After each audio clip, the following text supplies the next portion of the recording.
Good evening, everyone, and welcome to the Monday, April 20, 2026 Town of Rhinebeck Planning Board meeting. We have a quorum. I'm expecting Sean. I haven't heard that he's not coming. He's walking. Oh, he just walked in. We'll get back to that. So the meeting agenda stands as posted. I don't know any changes to the agenda. You've received Jim's meeting notes. Are there any questions, comments anyone would like to make? Hearing none, is there someone who would make a motion to accept the meeting notes? A motion, a second? Second. All those in favor? Aye.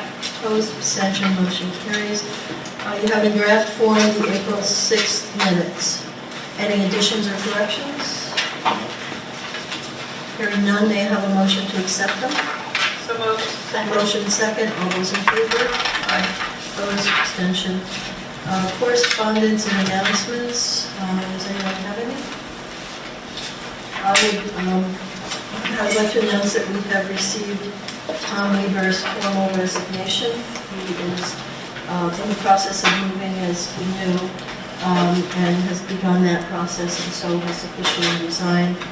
So we will be looking for nomination. We're looking for people who are interested in submitting their applications to the town board for appointment to the board. So I would encourage anyone on the board. The application form is on the town website. It applies to all volunteer positions, so it's not tailored just to the planning board. If you know anyone who might be interested, you can encourage them to fill out that form and submit it.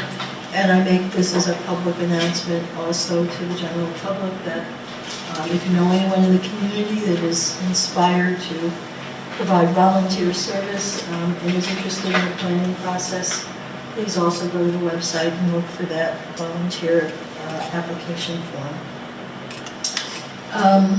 For some odd reason, we have no new applications this evening, and so in about 2 minutes, we can move into the public hearing portion of this evening's meeting.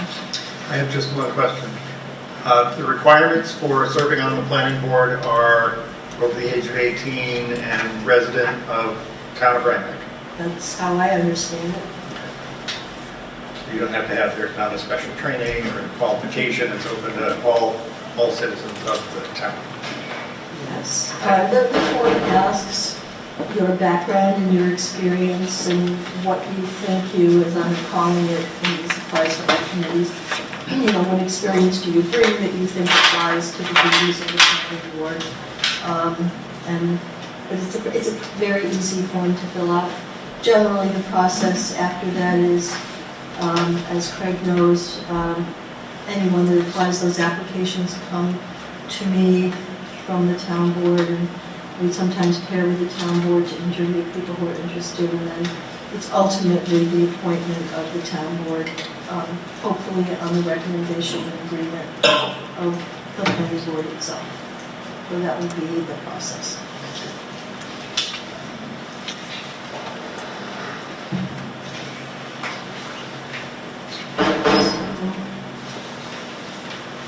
I'll start to talk slowly.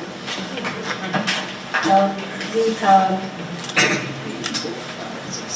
6 public hearings scheduled for this evening. One will be continued.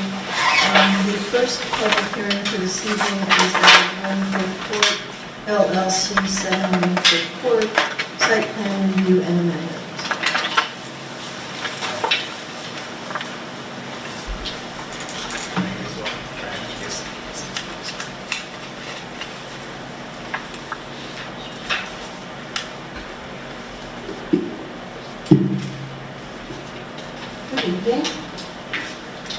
Would you like to give us a brief update? Yeah, so we took your comment about the invert on the pipe, and instead of just draining directly to south of the 136 Concord, we're going to put a dry well in there just to make sure it doesn't flow away from the house. That's up again, right? It's right here. Cut sheet for that. There we go. Okay. Jim? I think from my perspective, most everything's been addressed. We still have the comment about utilities being flagged. Prior to landscape work, I discussed maybe showing them all on the plans. It is what it is. I give it to you guys. Usually we like to see those just in case we don't want to have any issues with construction equipment ruining a septic line or something like that. But I did note that there have been some notes added to the plans down here. The pipe's going to be perforated pipe will go in, and they're going to be more careful about where the septic line comes out of the house and things like that. So a couple new notes have been added in here, but it's still generally staying well staked out prior to any construction. So That septic line is visible. it was more of a concern for me before when I thought we were going to have a lot of trucks going in, moving trees and taking trees out and things like that. But if they're comfortable that the utilities are protected as needed, then I guess that's that. And it's to you. Otherwise, I think generally we've addressed the comments that I provided. Okay. I don't believe the site visit was conducted, is that correct? Okay. All right, so That was on me. Oh, sorry. I had no one call. Yeah, that was my fault. So I will open it up to the planning board members. Questions, comments? I mean, if they feel that it's protected with Jim, I think that feels satisfactory to me. Anyone else have any continuing concerns about this? I think sending the runoff to the dry well is definitely an improvement over the first design that was presented. It sounds very, sounds like you thought it. Well, that's suspenders, as they say. Okay. You do not have the detail of that, though, right? I sent a cut sheet. Wait, it's not a cut. We didn't close the public hearing, did we? Is there anyone here from the public? Alan? Alan, will you turn the microphone and introduce yourself? Okay, I'm Alan Scher. I live in the north. I own the property to the north of that dotted line that's in the top left. Got it. So I have two questions. One is, where's the generator on that map? Because it seems like it's close to the property line. I'm not 100% sure. I believe it's sort of just right in here. Okay, I just got it because it's been installed. The other thing is, during construction, there are some pretty serious ruts in the driveway that's the easement that you go through. You guys going to fix it? For sure. Yeah. Could you repeat the question, Alan? I didn't hear. Oh, during construction, construction trucks, there's also construction going on at the Wincliffe Ruin, and between the two construction activities, big trucks have gone off the driveway and made big ruts. I was hoping you would fix it. We will certainly fix the roads before we do it, for sure. Anyone else from the public here wishing to make comment on this application? Does the planning board feel you're ready to vote on this application? Do we need to have the generator shown on the site plan? We don't have general control over backup generators. They can be installed without planning board approval, I believe, so. No. Okay. I just asked Jim now if that was a problem. Okay. And we typically ask for them if it's part of the project, but in fact, some people wouldn't without the planning board approval, so. I'm happy to see my number if you want to talk about screening or anything. All right, then may I have a motion to close the public hearing? So moved. Second? Second. All those in favor? Aye. Opposed, abstentions? You have an approval resolution. Approval resolution for the board's consideration for the application by Wincliffe Court LLC for site plan amendment under Town Code Chapter 125 for landscaping and grounds changes, as well as tree removal for the existing home at 7 Wincliffe Court within the HB 20, reaffirming the actions type 2 under seeker for which coordinated environmental quality review is not required.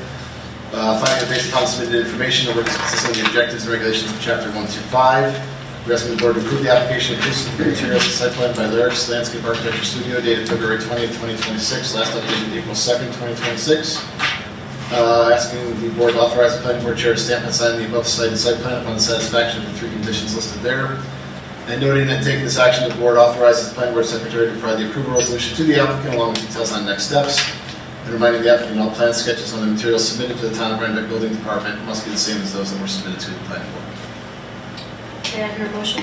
So moved. Second. Second, call for the vote. Aye. Edmund? Aye. Police? Aye. Sharon? Aye. John? Aye. And I vote aye. Thanks very much, I appreciate that. The second public hearing this evening is out of Geraldine and Lawrence Laybourne, site plan review, amendment, and special use permit.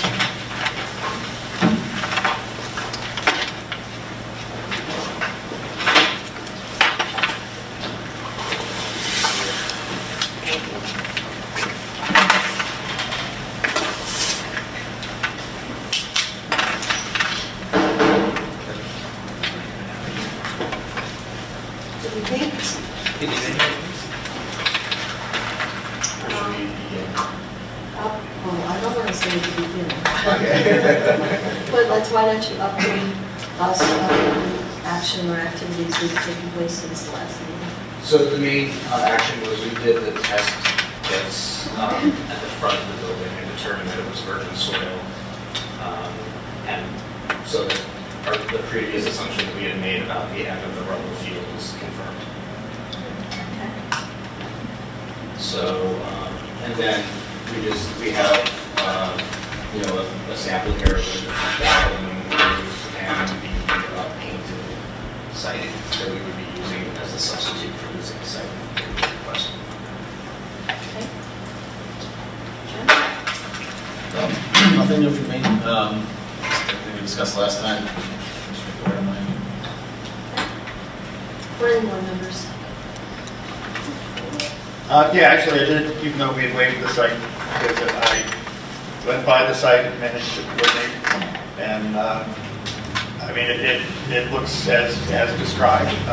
There's a very significant excavation, and there was a lot of random rubble and scatter in the area where they want to put the cellar. And it seems like it's not a great departure from what we had as board approved the last time you were before us. Others? Comments? Questions? What is the size of your schedule? Assuming approval, then what happens? The construction schedule for the building, start to finish, is about 18 months. So we were about 2 months into the project when this came, so I would imagine we're another 16 months. Yeah. Denise, did you have? No, I was just hoping to see the siding closer. Okay. Pass that along, sure. Now this siding is painted on pine, we would actually be using cedar. But it's the same novelty Yeah, profile. same profile, yeah. Okay. We tape the edges of this, but still be. Thanks, so you don't cut yourselves. Yeah. One thing that I recall from the earlier filing was that it was going to be the zinc siding that was sort of pressed to look as though it was clapboard. And I think we have a specific provision to not use metal or vinyl siding in that district. So the fact that they're substituting that with the wood, I think, is to the benefit of the project.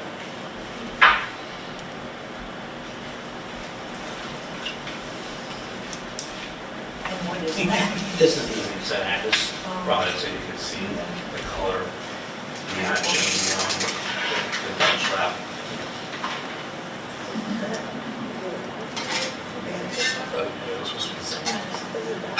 You'll get to use it on top of that, right? It's from the house next door. So is it? Like never died. Anything else from the planning board members? No? Anyone here from the public wishing to comment on this application? Are you ready to go forward with this at this time. So I would entertain a motion to close the public hearing. So moved. Second. Motion and second, all those in favor? Aye. Opposed? Abstentions? Motion carries. Jen, do you have a draft approval resolution?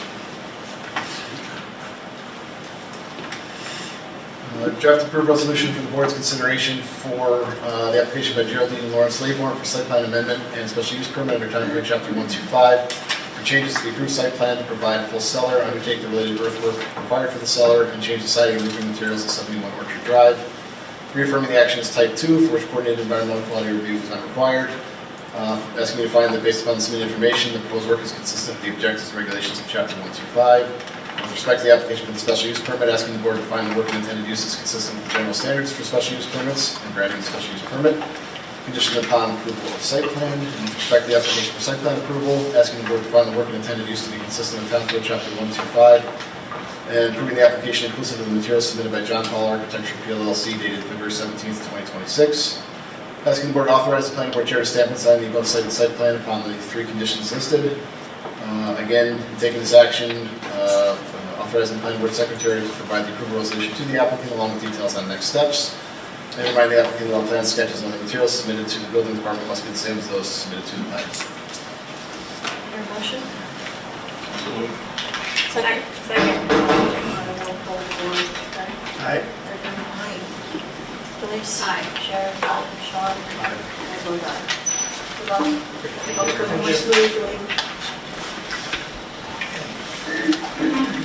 The next public hearing for this evening is that of 968 308 LLC, wetlands permit, primary street addition, renovation to hardscaping in the applicant has requested a continuation to May 18th. Was there a specific reason, or are you waiting for more information, or what? So I'll entertain a motion to proceed to May 18th. Second. Motion and second, all those in favor? Aye. Opposed, abstention, motion carries. The next public hearing for this evening is that of Bruce Samuels and Hannah Gottlieb Graham, 531 South Hill Road, site plan review and special use permit for a single-family dwelling and an accessory dwelling. Do we know?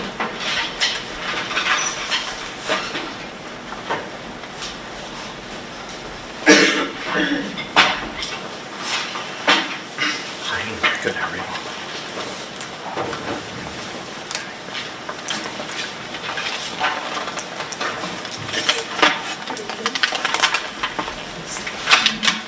Someone Matt Town.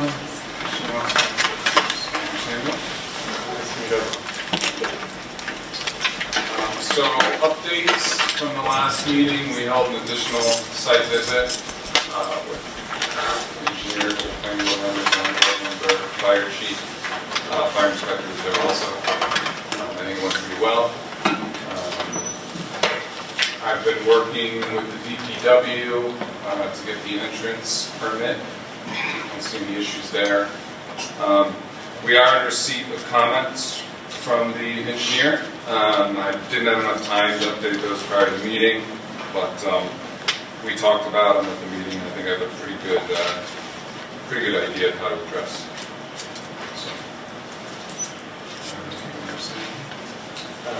The question came up at the last meeting about the sun glare of the solar panels.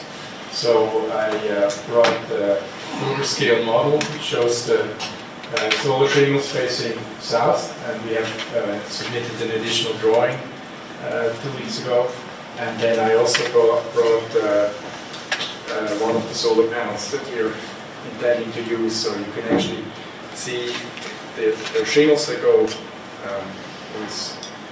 pointing downward, and you can see that they, by nature, they're not reflecting. They have a ripple effect, so they're actually, you can walk on them, and they will not reflect. But also, you will see in the section that is submitted that there is no, at no given day of the year, there will be reflection to the neighbor buildings. If you can pull up the drawing, you can point out how we calculated this. That one? No, it's a separate drawing with a zone path diagram. Submitted it, 2.5 weeks ago or so. I have it on the iPad if you.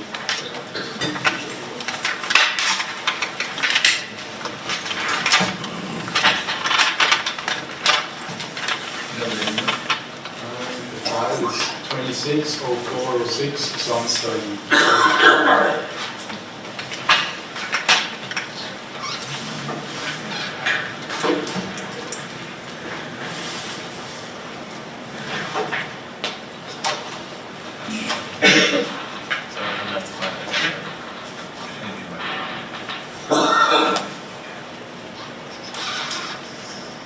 Well, while he's looking for that, perhaps we can, I know we sometimes that they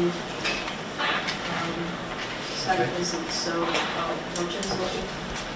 I did think that we were asking or hoping that when the site visit was made, people would actually be able to walk the alignment and the proposed driveway, but I understand that was not possible. There were 16 flags in the middle of the road, and we found all of them. We didn't walk from one to the other, but as the group was walking parallel, I was going down to it, and it was saying here, I mean, we could actually see it from wherever we were standing. The group was standing, we saw all of them, but we didn't walk the straight line. But that was the request that we made, that we be able to walk that, because that seemed to be an important experience that folks needed to have to be able to understand it. Can you explain why that wasn't possible?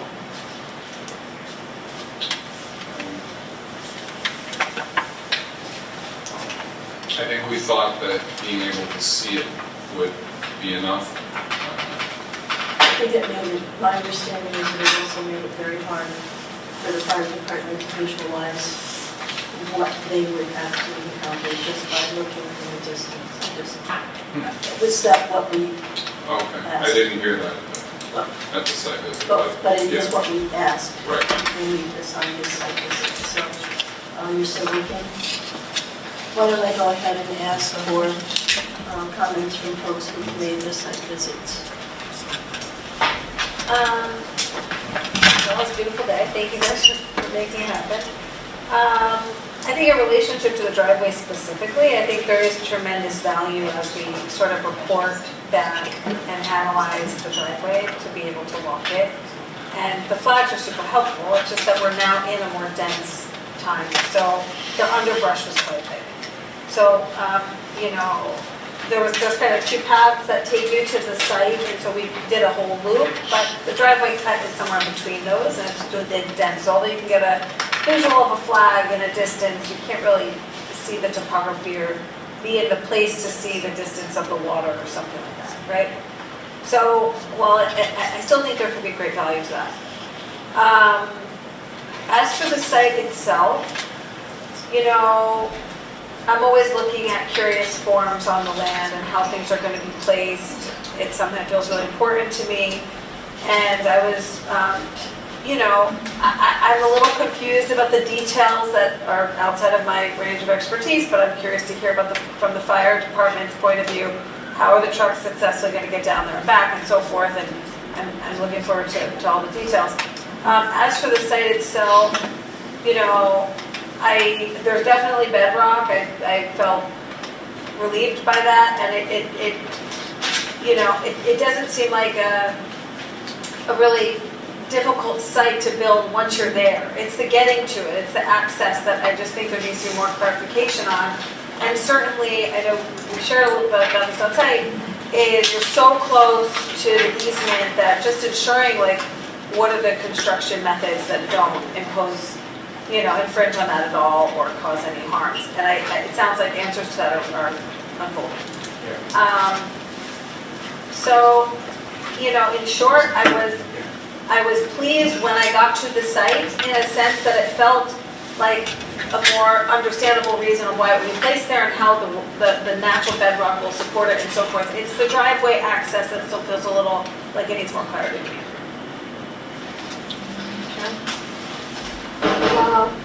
I agree with Lisa on that too. Also, I know there was a 50-foot or 100-foot conservation easement along the west bank of the hill, but I didn't really notice any markers where that 100-foot line was on the property, which would have been good to see, other than the fact that, well, there's a conservation easement here that didn't really tell me anything. The other thing is, we had discussed that, moving the accessory dwelling a little bit to the south, so it's not as close to the drop off to the easement. And when we were leaving, because we were leaving, I don't know how big it is, but there was a stream that was coming down from the neighbor's property, it would be just to the north of where the proposed septic system is. So I think that stream needs to be kind of evaluated to see how important it is and where it's coming from and where it's going. Like, there's a waterfall. No, it's up from the left. There was like a drainage when we were walking up by the driveway. Yeah, so there's, you want me to talk about that a little, or did you want to go? So it's, yeah. So this is a slope this way, and then over here there's a slope this way, so it's just a natural kind of place where drainage goes when it rains. It's not classified by DEC, the Army Corps, anyone. It's basically just a ditch. And yeah, when it rains, that's where the water goes. I think it's pretty flat when you get over here, so there might have been some water sitting in it. There was water in it, yes, so Yeah. that's why I noticed it. I don't know if I was over the ditch, it might be a natural drainage. Sure, a valley, natural just collection point for the two slopes on either side of it. But yeah, it's not classified as any type of protected feature. Okay, Craig, you were there previously. No, so that day you haven't visited. Okay, so there's nobody here that I'm missing that made a site visit. Okay, Christian, you had a chance to look at some things relative to this application? I have a few notes here from the meeting we had, the site visit on Thursday. And we talked about reinstallation of the driveway culvert because the upstream end doesn't seem to be grading properly. There was a soft area, muddy area east of the house, east of the foundation that should be cleared of soft material before constructing the driveway. I did notice that the fill pad area, people were parking vehicles on that. They should probably be fenced off so people don't continue turning here. Okay. Yeah, people were parking their vehicles on the super fill pad system that's there, so we may want to have that fenced off. And also the improvement, they can provide the county health department approval for that. Yeah. I just didn't happen to see it. Sure. I forwarded, there's an email on file from the department stating that everything's good, they just need approval from the town. We discussed the possibility of maybe using more than one culvert to reduce the impact from erosion. The accessory structure is going to be a slab on grade construction pinned into the rock. You're going to be running the electric underground and the water service from the front house to the back house. And I think what we're going to need is when the fire department gets back to us with the heaviest anticipated vehicle, that's going to be able to inform your decision on what kind of reinforcement you're going to need for that driveway. We talked about maybe the benefit in painting it the entire way because the reinforcement is backfilled with stone. And some people were raising issues about, plowing, is they going to strip some of the gravel from the upper surface? Is it going to potentially damage the underlying geogrid? Just need a little bit more information on that.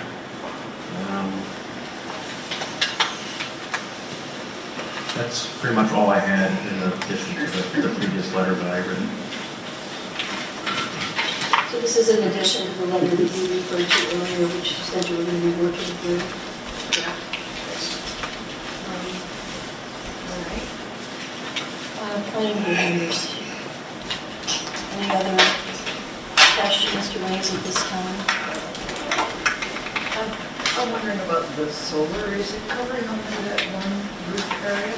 Yes, so here the diagram shows a section through the building, or ridge actually, and This is the second button down. so this surface is facing perfectly south. So these are the shingles, which you have 169. Each one is 3 by 3 foot, and the steepest sun angle is summer solstice, June 21. So if that would be a mirror, even on June 21, you would, the sun is actually never, so this is the neighbor building, very similar shape actually to our proposed design, and it will never be in direct line. So the sun would need to come from far north to actually project them towards that building. And what will it produce? It's a relatively small area, isn't it? But what will it fuel? It should be sufficient to power the entire house. Is that right? Yeah. So when we didn't run all the calculations yet because we're still waiting for the mechanical engineer to finish his drawings, part of the construction documents.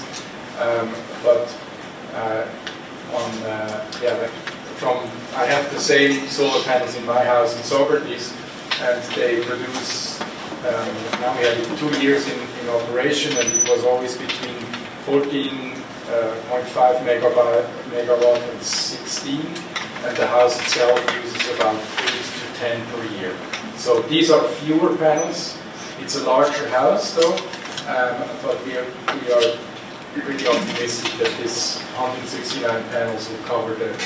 And how it works in this region, we don't know that. It will be, we store it with Central Hudson, and in the year or in February when there is snow on the roof, Central Hudson gives the credit back. So it's not like that they're paying us, but it's a net meter that will actually feed the grid, and then we get the power back at night and in the winter months. Is there a battery backup system?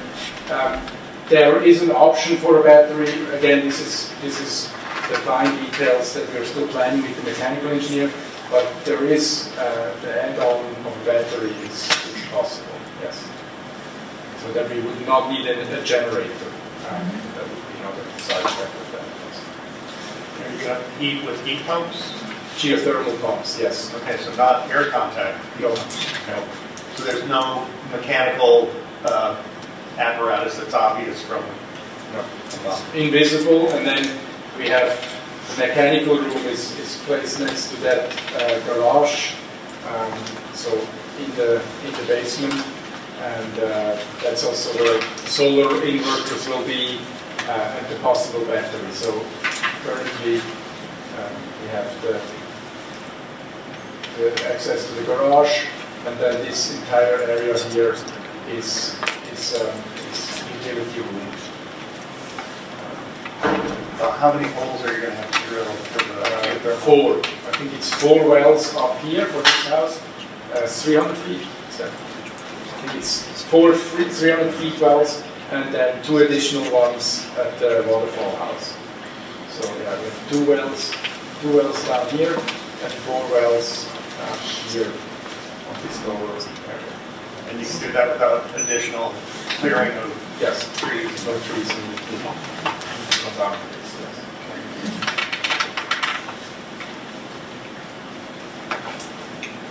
Yeah, actually here you see the 4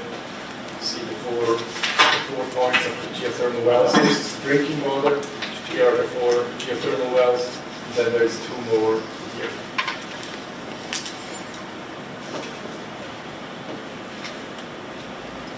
It's a local company called Natural Energy Solutions. It's from Red Hook.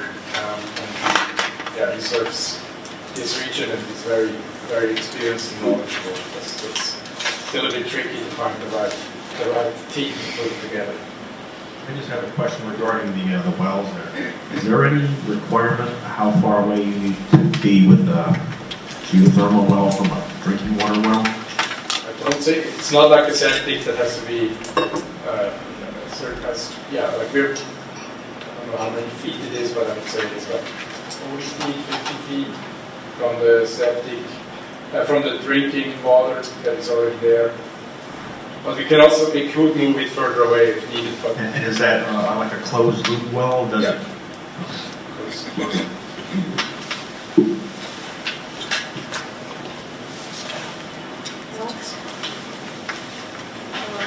Is there anyone here from the public?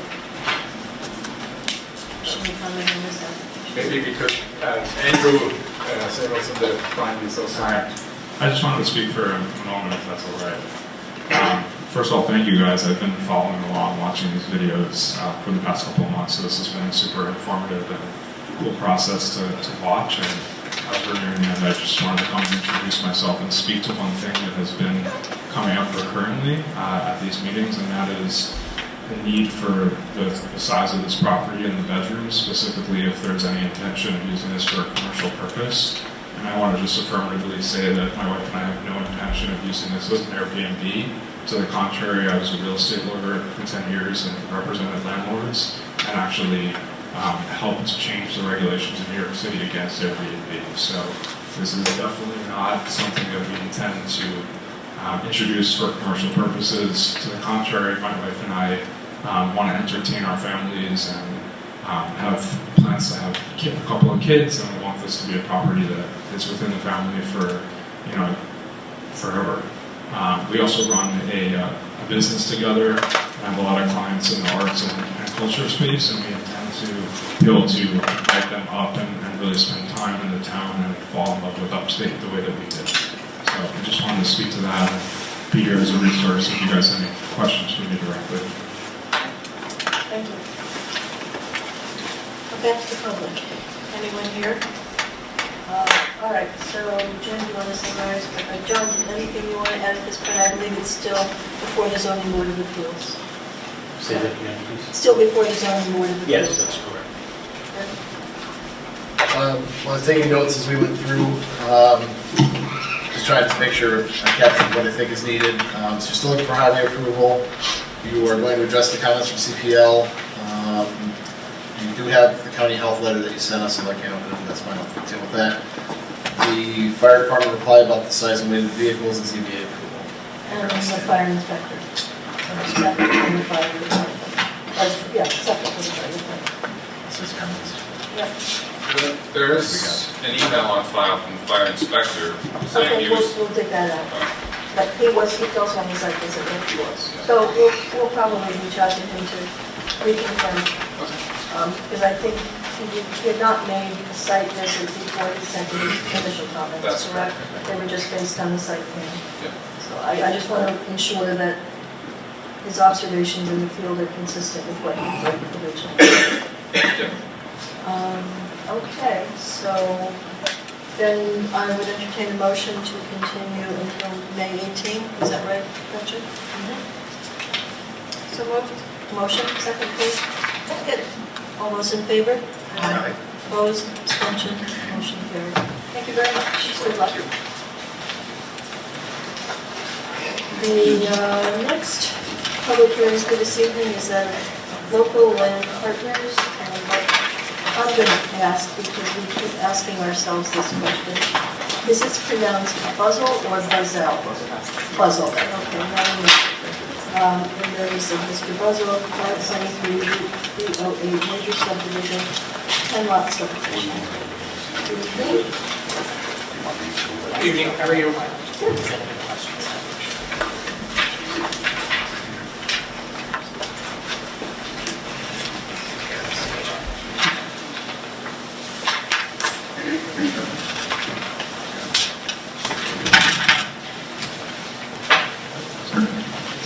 Good evening. My name is Craig Tripp. I'm with GPI. I've been here a few times. So in the time since the last meeting, quite a few different things have taken place. We did have a site walk with, I think there was 3 of the board members there, financial representatives from the Conservation Committee. Obviously, including myself were there. And I think we got to see a pretty good amount of the site. Got to talk through a lot of what we're looking to do, kind of where specific things are planned to be placed on the site. And we can get into, if there's any feedback or comments, questions. I'll ask for a report. Yeah.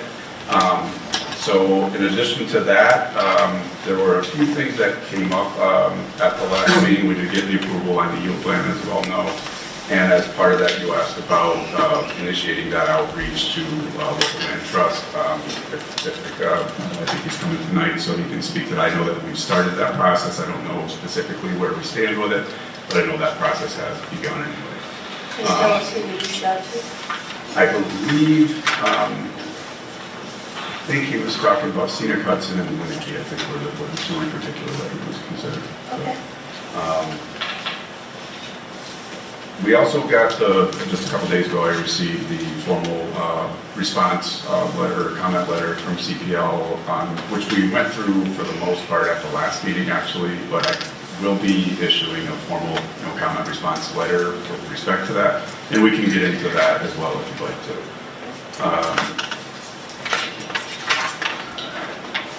The other piece, actually getting into a little bit, I guess, of the specifics of that letter, Christian pointed out, made reference to the DEC parcel jurisdiction determination letter. We are reaching out to DEC with respect to that to get some clarification on some things, because when we really drilled into that, because that letter was generated prior to our initial involvement with the project, so we're looking into that a little bit more, because some of the comments in that letter don't feel like they're actually on this parcel, but they might be actually looking across the road potentially, because there's some comments about being in a floodway, and it's just not. It's not. The FEMA maps show that the flood kill is across the road, but not on our site. So again, that'll be part of what we'll formalize into a comment response letter to the letter we did receive. And I guess on my end, I just had one question on the project in general. I don't know if you've been asked to dig into the conservation plans themselves yet, or are we waiting to get to that point? Our review was just limited to whether or not it met the overall net density plan, like if we were going to get the 10 or 11 lots. We didn't dig into grading plans or profiles or anything like that. That was the limit of our review. Okay, that was what I thought. So I guess that's our question to the board then, is at what point do we refer to that full review so that we can start getting feedback on the conservation plan as well. With that, I think just if there's questions, I'm happy to answer them. So I do think, since the board did decide that the yield plan was okay, that this is the time now to discuss the details of what is proposed. Should I mention the jurisdiction determination change? Sure.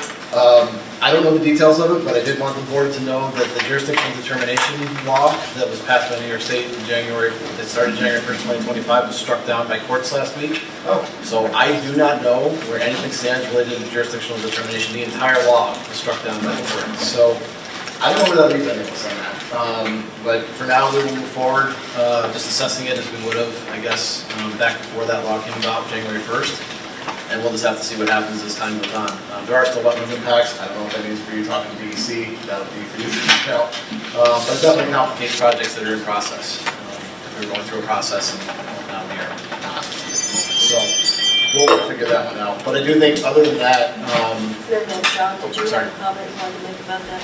I just wanted to add that as of this date, DEC has not offered any guidance to the public about how the program, how the court's decision is going to impact the logistics of how DEC is going to be managing wetlands in the wake of the decision. There's also been some departure of some key personnel from DEC that I think is in part related to this, and some other things. But in any event, we don't really know right now. We're aware of the issue. We're going to be watching for guidance on this going forward. But as Jim said, for the moment, the position is to fall back and proceed under the provisions of the program that was in existence before the new wetlands program was adopted. And just for a little bit of color, the court struck down the program because the court found that DEC did not follow the seeker review process properly in adopting the new program. So, even with that, we do still have, the town wetland law, the 100-foot buffer disturbance that we would look at, and then anything obviously that we looked at prior to January 1st, which we talked about, so I can figure out what those may or may not be. So I just want everybody to know that. But other than that, I do think it is time to start talking about specific questions related to the proposal that's in front of us for the lots. I had a couple of questions I just started kind of going through, and a couple I can either discuss now or we can just kind of pass those along for another time, depending on what the board wants to do. But I was also curious about your status of discussion with the DOT.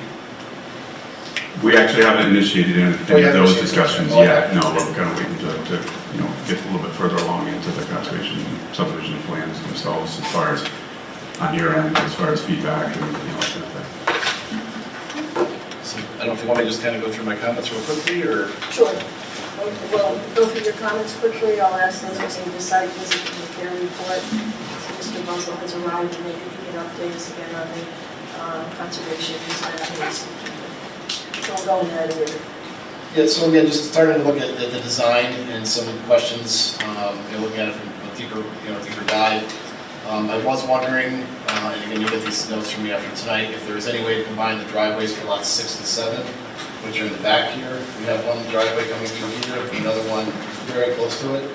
I was wondering if there's a way we could combine those for that crossing, so we only have a singular crossing across the creek here, that would then go to those two houses, which would reduce the disturbance in that area. And then obviously generally looking for that anywhere we can to reduce disturbance in that wetland buffer. So that might even mean this driveway here, maybe moving up a little bit. Obviously there are other issues to look at when it comes to natural features, but that was one question I had, because these two were parallel with each other, and I thought this looked like it could be combined. Do you want me to take these as we go, or? Yeah, if you'd like to. Sure. So on the first part, up here where you're asking about combining those, that's exactly what we're hoping to do. I think I mentioned it at the last meeting. So right now, the way it's laid out is strictly per the code requirements. So right now, where it branches off, I'm sorry, this thing is so bright. Right now, where it branches off is at the limit of the length you're allowed to have before you have to stop being your common driveway and become individual driveways. So what we would love to be able to do is coordinate with fire to be able to extend that. That's really what it's going to come down to. We're currently showing a required turnaround at that location, but if we could move that and go exactly like you're saying to a single crossing, I think that honestly plays better to what the code for you guys is actually trying to accomplish as well. And then as far as down here goes, right now where we're showing things is in the existing location, and yes, if you're talking about just pulling that up further before we kind of dive off to the right a little bit, that part currently, I think we probably have a little bit of play, but it's based on setbacks for where that existing house is. Does it already exist today? Is that the existing driveway? Yes, yes. So it's not any disturbance then? Right, exactly. It's already where it is currently, and the house itself, I believe, like I said, we probably have a tiny bit of play, but right now we've started curving off where we need to make sure we don't violate setbacks before we can get started. Yeah, but if it's existing disturbance, then we wouldn't be looking at any Right. disturbance. Okay. And then the other one is lots 2 and 3. Again, looking at the same thing. I know we have some issues with topography and steep slopes, but if there's a way to combine 2 and 3 together to reduce some of that driveway area where they kind of parallel each other. Just to extend this part instead of branching there, just bring it up further. Yeah, connect 3 potentially, where it kind of curves in. To your point, I think that's going to come out in the details when we get real into the grading for it. Because right now we're showing, because lot 3 is going to be sitting up higher, so we kind of branched off where we're going to have to kind of traverse slopes in somewhat different, planes. But as we get into the details, that may be able to shift. Yeah, so again, I'm just kind of starting the conversation. Absolutely. We're going to need easement language for wherever we're crossing other lots, so we'll get into the details later. And then, something we had talked about before was just discussing whether or not the building envelopes, when you kind of get down to the final discussion here, could be reduced to minimize the potential for tree removal. So right now we're showing where the areas that could be disturbed and not disturbed, so just kind of trying to tighten them up as much as we can with the natural building envelope. those are kind of some of the high-level design. Planning board members surveying the site visit. I sent some photos to Jim, so the rest of the board can get an idea of what the property looks like. And Jim, when we're looking at the map, if you could quote this map, it shows the buildable areas more clearly defined. Yep. You want that with pictures? Yeah.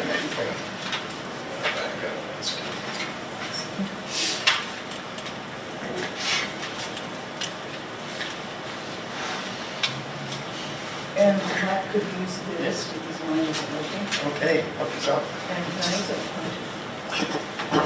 Lazy weekend. So.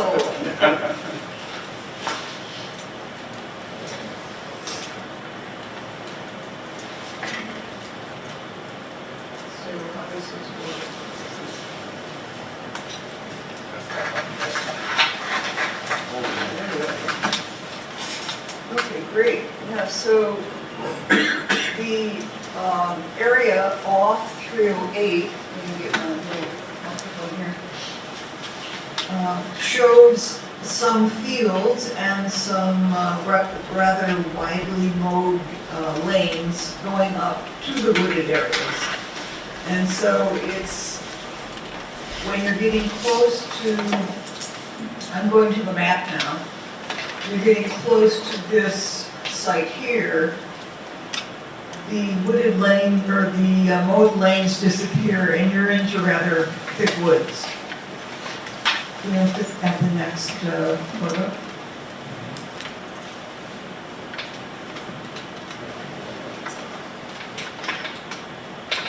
This is a beautiful spot, which gives you an idea of what the woods are like. This is kind of on a hill overlooking a water body down below. And the next one, Jim. This is showing Belize in the background here. You'll notice that there's not a lot of underbrush, very, very little. It looks like the deer have been busy in here. The next one, Jim. This is a small stream in the eastern section of the property. So we're kind of up in this area. And the next one. There ought to be a wetland photo.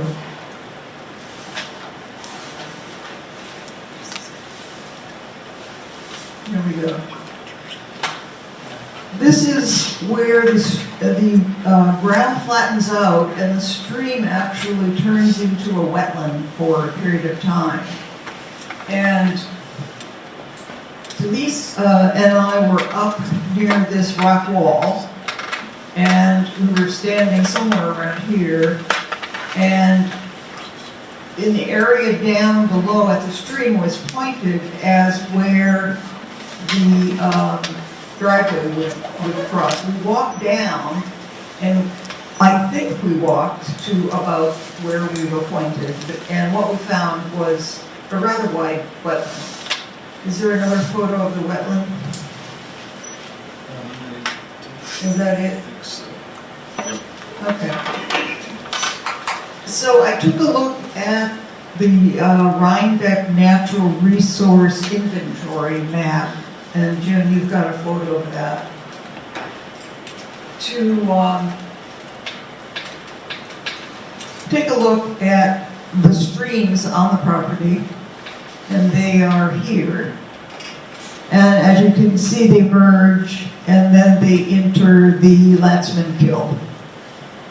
The streams are rated C, and the Landsman Kill is CT. In other words, it's a trout stream. But these streams are considered, even though they're not necessarily flowing all year, they're considered important tributaries to the Landsman Kill.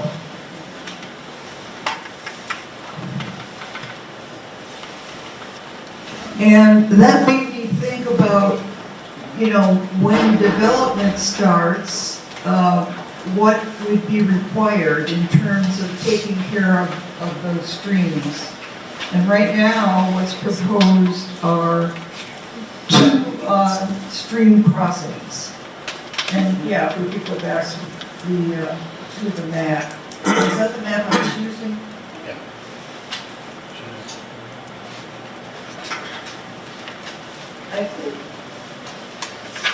I think this is the earlier map and not the one I showed you. In any case, what we've got here are at least 2 stream crossings. And at minimum, a Rhinebeck wetland permit would be required. And whatever bridges are there would have to be designed to protect the integrity of the stream or the wetland, and they would need sign off from some expert. The engineering would have to be reviewed by our planning board engineer. And the bridges have to support, construction trucks, fire trucks. They have to be significant bridges.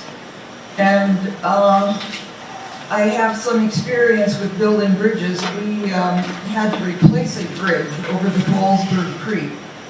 They're very expensive.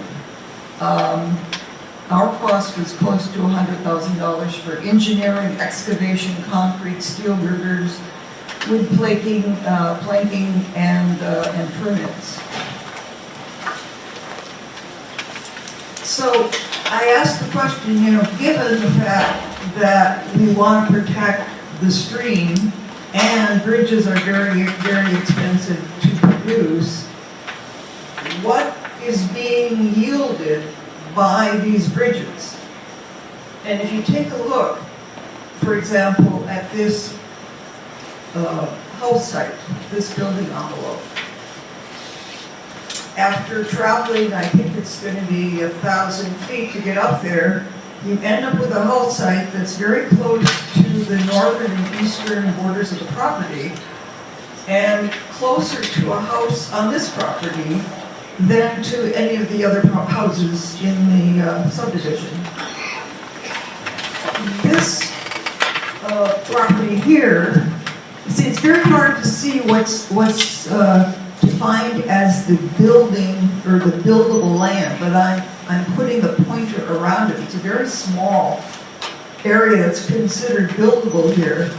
And so it's squeezed between 2 stream buffers with very little area for any kind of, accessory structures and so forth here. So I'm wondering if it is advisable from the developer's point of view as well as from the point of view of protecting these streams to find 2 sites that do not require a stream crossing.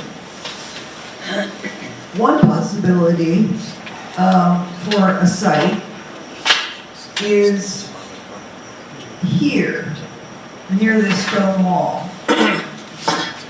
You saw a photo of the forest overlooking that water body. That was taken up here. It's a very, very beautiful site. And it does seem to me that some careful looking could find a way to place one more house site somewhere in this area. If one was added up here and another was added somewhere in this area, you would not have to do those 2 stream crossings.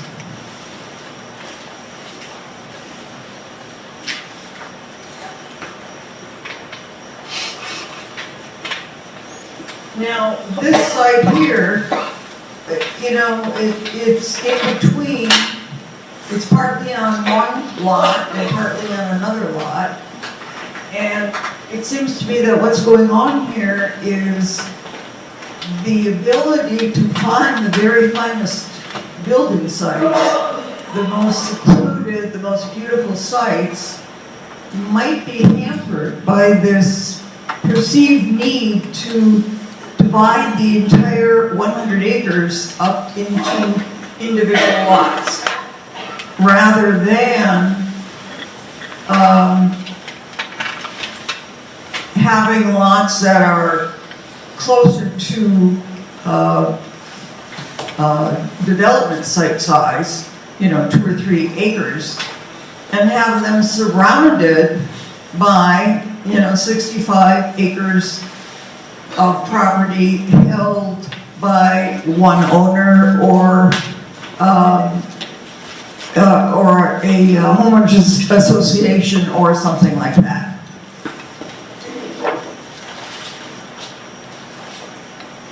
And I just want to mention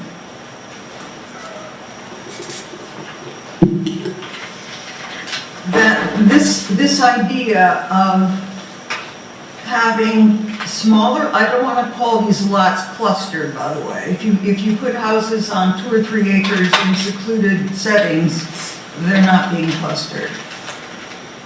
But instead of offering 10 beautiful wooded lots that range from 5 to 20 acres, each constrained by a conservation easement, the offer could be 10 beautiful house sites on a 100-acre wooded preserve with 65 acres of trails, streams, and wetlands protected forever for you to enjoy. That would be my recommendation. I think that's all I have to say. Denise, what would you like to add? It was quite an adventure. It was great. I got to spend a lot of time with Edna trekking through the forest, and other people were there. We kind of broke away at times. I'm excited for the next step in all this when we look really closely at where the exact houses are going. There's beautiful woods, there's beautiful rock formations, there's beautiful streams, a lot of places that feel like it would be great to hold a home. Obviously the exact little placement we'll get down to when we get there. But I do think that when Edna and I started to go in that upper corner and we got down there to maybe what we thought might be an extension of the stream we saw a little further downstream, it widens quite a bit. I actually just found a picture. Sure, I found the second picture that you could just see, scroll down a little, it really is like wide, marshy, wet. And so, I did feel when we were down there just like, this doesn't seem like the most intuitive place to try and cross to get to houses, and maybe there's an alternative option. And there's so many higher up places, but that's not for me to really figure out. It was, I appreciate how well marked it was and really thought out for us to see. So I think that's all I have to add. I think it would be great if there was an alternative to not cross this very dense spot, if possible. Okay, I was there as the liaison for the CAB and kind of have my own take on it. I won't take anything away from Ben if Ben is going to get up and say anything. I don't steal the handle off of his plate. But I think it's important to recognize what resource this conservation easement is geared toward protecting. Is very much about, in this town, about preserving the rural essence of the town. And habitat is important, absolutely. Contiguous forest, absolutely. If we can avoid breaking that up, that's definitely a positive. But there's one feature to this property, and that's the horse trails. And the horse trails kind of give access to that to the outside community. It's not like you're just taking this area and closing it off for one individual owner, and then it's all subdivided and nobody can ever go through there.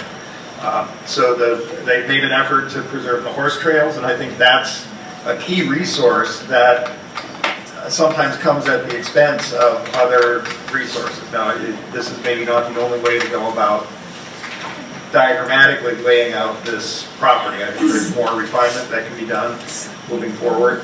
But I do agree about that crossing. It seems as though there's a double stream that we crossed there. It does get very flat and wet and low and muddy, and it makes it great. It's full of bugs, and birds love bugs, and that all kind of works together. I guess that's all I'll say for the time being. Well, I'm glad you brought that up. It was really beautiful to see those trails, and I think to your point, obviously these locations need to be sensitive to that, very sensitive. It was clear that in this process, the applicant took a lot of care to making those trails more maintained and so forth. So there is an accessibility there that may not have always been as straightforward, which was a plus. Anyone else like to cite this? Ben, you are here from the CAB. Would you like to comment? Yes. Sorry about that.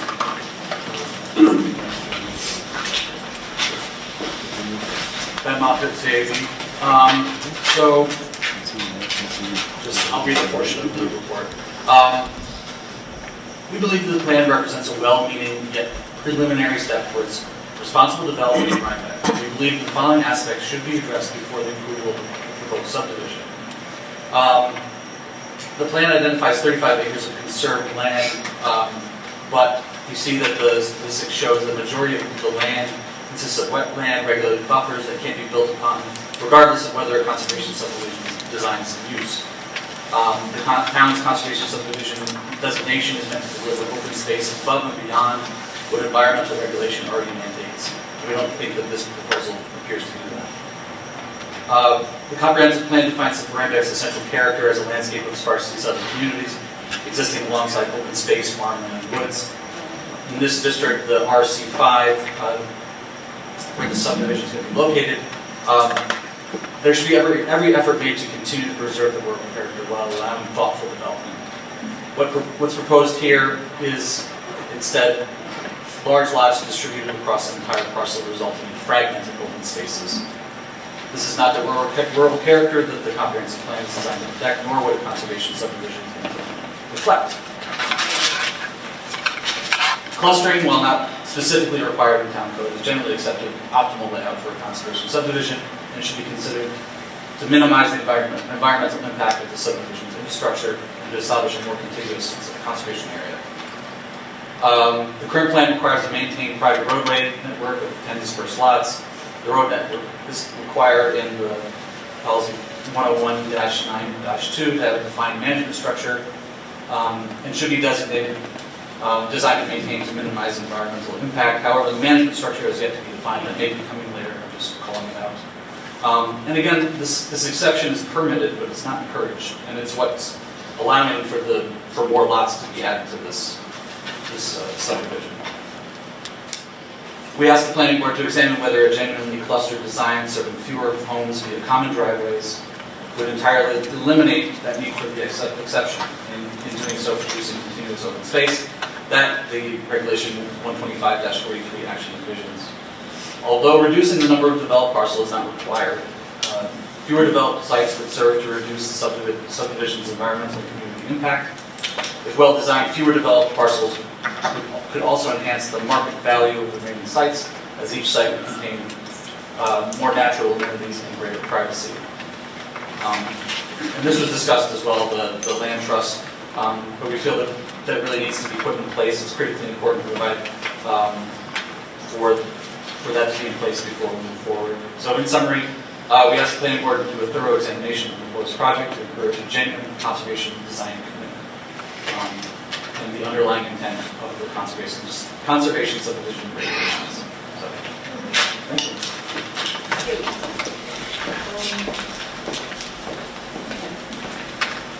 So, anything else from the planning board? Well, do you want to return to the question of the conservation of the easement? Two things. I mean, just to, if I could we go back just to the map that shows the buildable sites, the build areas?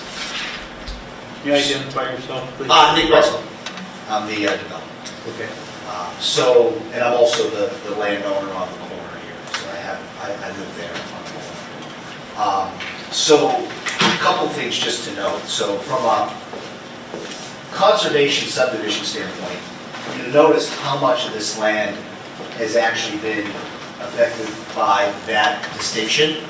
And a lot of what's being dictated here from a build site standpoint, based on the current code of conservation subdivision, is effectively what's constraining some of these build sites.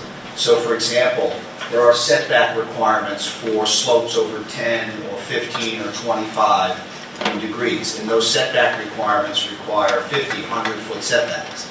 So part of the challenge is, I think is how we're characterizing this based on the code of the conservation subdivision. And so if you recall, because we've been doing this for almost 3 years now, between pre-conference meetings and, when you look at kind of the first maps that we showed all the way to where we are now, we're not that far away from where we started. And there were some early proposals that we made during the pre-conference period where we had the homes a little bit more adjusted, especially up in that right-hand corner that everybody's talking about. They were pulled down a little bit, and we had kind of brought them in a little tighter. But because of the conservation subdivision code, those then became smaller and more spread out. So in some cases, if that was adjusted, we could certainly bring some of these build sites down. But that would require an exception or a variance to that requirement. So what I want to make sure we're all on the same page with is that we have followed the code as it's written. If there are adjustments that you want to see from the perspective of preservation of open space, trails, etc., we can make those adjustments, but there would need to be an adjustment on the code requirement in order to do that. So from a yield plan and a build site standpoint, all of this blue area is effectively the conservation easement or the conservation land. And so from a land trust perspective, Winnicke Land Trust, Scenic Hudson, we've had preliminary conversations with, and the feedback has been most of what they're looking for is flat, open land or wetland areas, but from a perspective of slopes and other things, some of this land may be less desirable from a conservation group's perspective. It was discussed earlier about governance, around how we're going to govern this and what the plan is. And so the general thinking here is that we will create an HOA. And the thinking would be that we would also be able to create, if needed, a land trust specific to being able to put all of this land into its own land trust that would be managed by a land trust board and then effectively work in conjunction with the HOA to manage the property. And it kind of goes back to what Edna was saying around, treating it as one large parcel with several build sites and then having one kind of owner maintain that. And I think we can achieve that. And so part of this is a multi-step process in order to achieve that. And in order to do that, we would need to advance from a planning standpoint to the point of where I could even share with the other land trusts that we've spoken to what exactly would be available and part of the land that we're effectively giving them, right? So, and I think, to be candid, I don't think they're going to want it. It's just not that, it's not really that exciting, right? It's not view shed, it's just wetlands and slopes. So the thinking, I think, from an ease of use standpoint and to achieve the overall design preservation, especially of the horse trails, which as you all saw, we keep really clear and we're excited to keep as part of this whole project. There's a lot of moving parts in here, right, between wetlands, slope setbacks, horse trails. But one of the things, and I think it was Edna or Elise made a comment about, a lot of this is already open in some places, and a lot of the build site areas that we're proposing is all dead undercarriage. Like there's really no, living, a lot of living specimens there. So we've taken a lot of that into account, and part of what we're looking to do is to be able to advance the plan where we can now then form the land trust and those things in order to protect this and to create the look and feel that everybody's looking for. but it's hard because it keeps moving a little bit. So if we can get to the next phase, we can then come back with all of the details around the governance, the land trust, and then that's also where we would advance to the discussion of the driveways with the DOT and with the town. The town has been out and seen the driveway locations and has been okay with those locations. But because we're on 308 with the state road in particular, we have to work with New York DOT. They are aware that we want to make that a shared driveway. There has been some discussion as a result of one of the neighbors having a question around where where the driveway is located, who spoke at the last hearing. So this is all part of the plan. And we continue to work with both the neighborhood, the trail association, the board, understanding the, I forget what the acronym the other gentleman who spoke was, but the ACDC? The CAD, okay. So the CAD basically, looking at this and asking about clusters and things like that, this cluster conversation has come up before. But if you look at where the buildable areas are, and you look at the 5-acre minimum zoning requirement, and you look at some of that stuff, it's effectively forcing some of this land. So it's a long way to say, as from the very beginning, I'm trying to work with you guys, and I appreciate the value that you've added to this process. But what I'd like to try to do is be able to get further down the line in this process so that we can really give you the full scope of everything that we can do. But again, understanding there are some adjustments that are going to need to be made to the code as it's written or a variance against that code in order to do so. And that's specific to some of the setback requirements and what's kind of constricting us from even shortening these driveways. Because even when you were back there, it's the wettest season right now, and this is about as wet as it gets back there. So it's not like, and what'll end up happening is, as it dries out over the spring, you'll go back there, if you were to come back there, let's say 2 months from now, it's all dry. And it ends up getting, it doesn't end up flooding again until the next. And it's because of the way the drainage works back there. Even that, if you look in that upper left-hand corner where there's that larger body of water, in our dry season, there's no water in it at all. So I think part of it is the map makes it look more dramatic in terms of these setbacks because of the wetland requirements. But I just wanted to make sure we were all on the same page, because it's not like we don't want to cluster these. I mean, trust me, if we don't need to build a quarter-mile long driveway, I'd rather not, right? Same thing with the bridges, I'd rather not. But we're trying to be cognizant and respectful to the code the way it's written. And that's what we really tried to do with the help of GPI and a lot of smart people to make sure that we were following the way it was designed. There is no 5-acre requirement in a conservation subdivision. Right, which is what changes that, right? And I guess the question was, when you look at the building envelope sizes, we are getting under that 5 acres. I think we have one that's like 4.2. One of the plan shows we get lower. We get lower. So, but what we're also trying to do is to maintain the character that we all enjoy about it. So I feel like part of what we could do, especially up in that right-hand corner, I mean, we can come back with some additional thoughts, but we just want to be clear that some of that may be contradictory to what the code says. And part of it, a lot of it too, like you say, we've got all these constraints. The code is the recipe. We're following the recipe to make the food we're trying to do here. But one of the big ones, as I mentioned in some of the previous meetings, is the soils. And there's a report that was done by Chase and Alabella years back that gets into spelling out minimum lot size based on soil types, and that's a big driving factor on here. So we got the 10 lots, but based on soil locations and how they're distributed throughout the site, that's a lot of what's driving why some of these lots are almost a 20-acre lot versus other ones that are getting closer to that 5 to 6 acres. So that's the reason we're working within the parameters of what the code is telling us we have to do, going iteratively through all the steps to get to where we are. Does that have to do mostly with sewage disposal? Yes.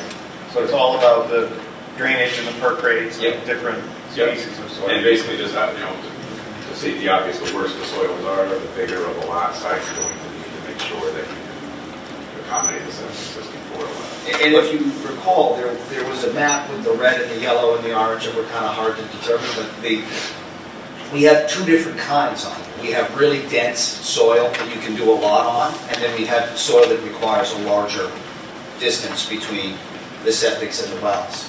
And again, going from the yield plan, which would effectively allow for 11 lots, this is why we also reduced the size down to 10, to effectively give us more room to work with in terms of design.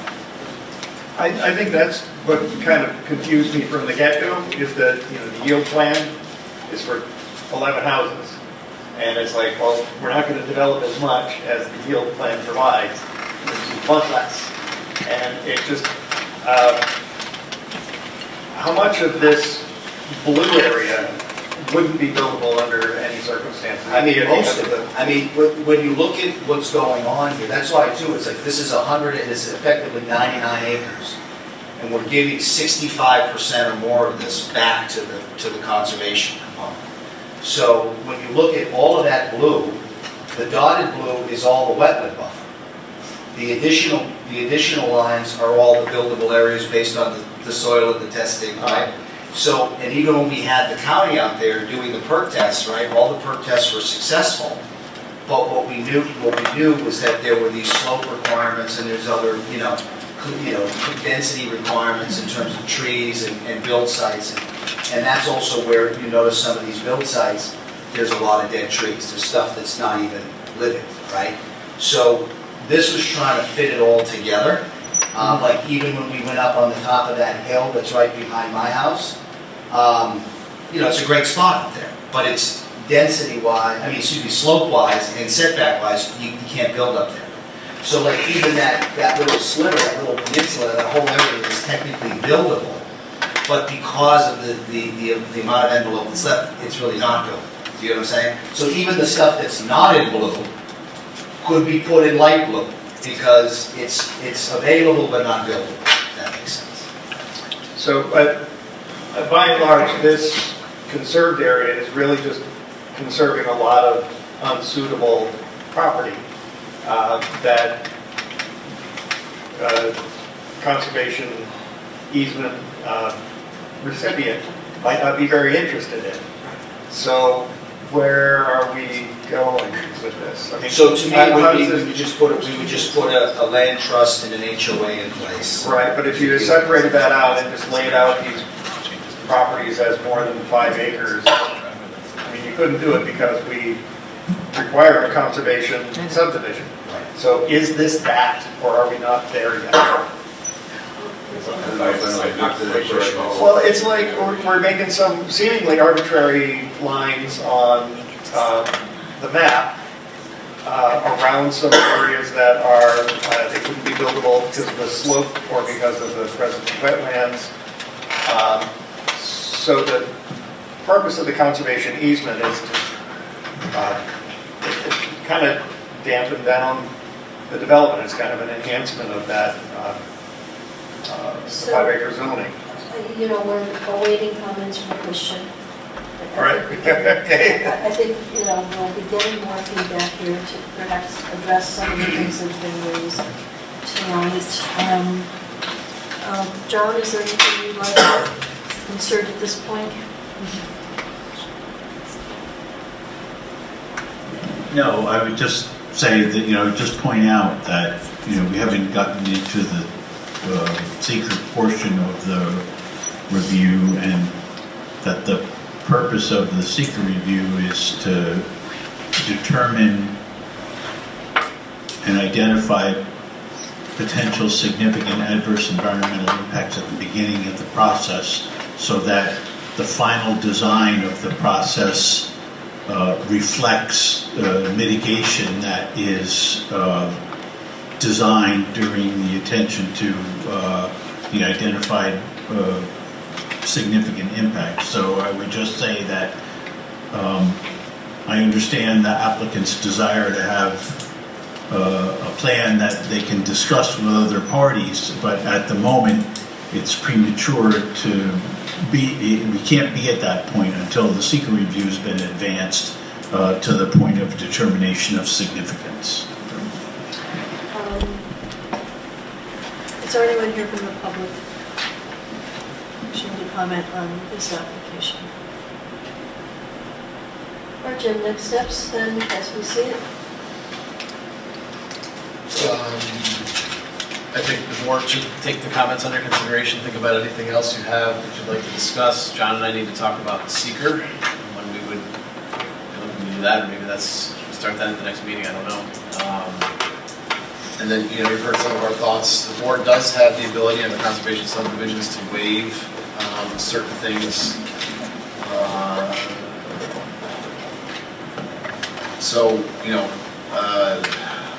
Modifying lot area, width, frontage, depth, yard, access, and other requirements of the chapter, subject to obviously talking with the superintendent of highways, bringing the highway, subject to, as we're talking about the driveways, probably talking about the fire department.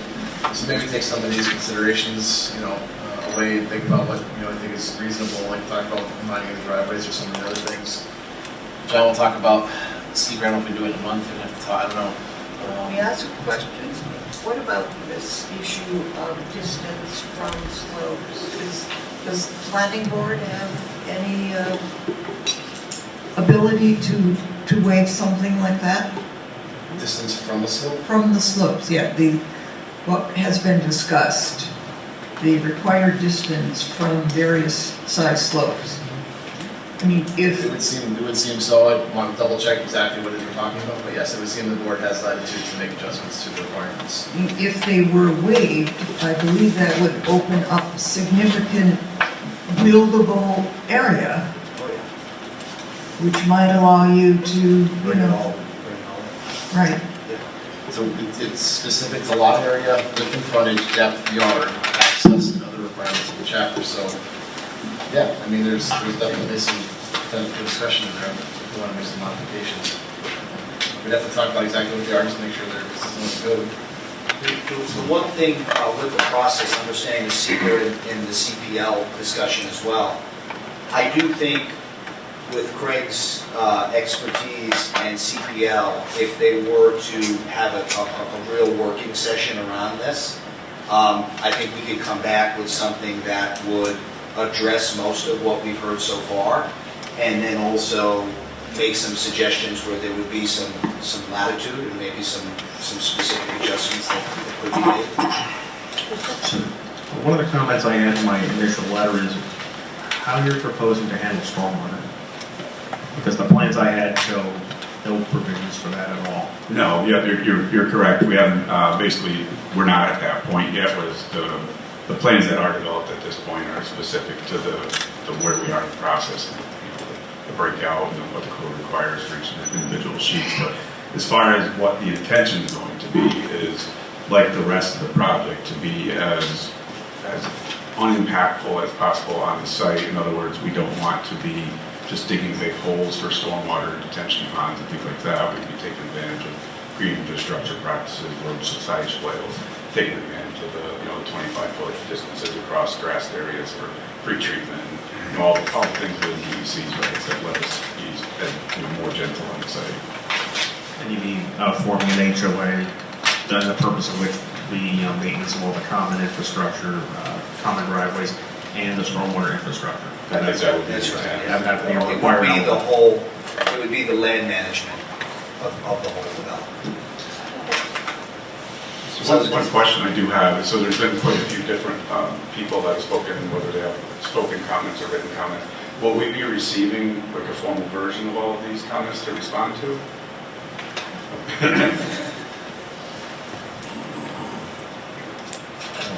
I mean, I have notes that I told you. I just was pointing to our videographer here, and that generally gets out pretty quickly, and that is the most accurate version of what's been said today.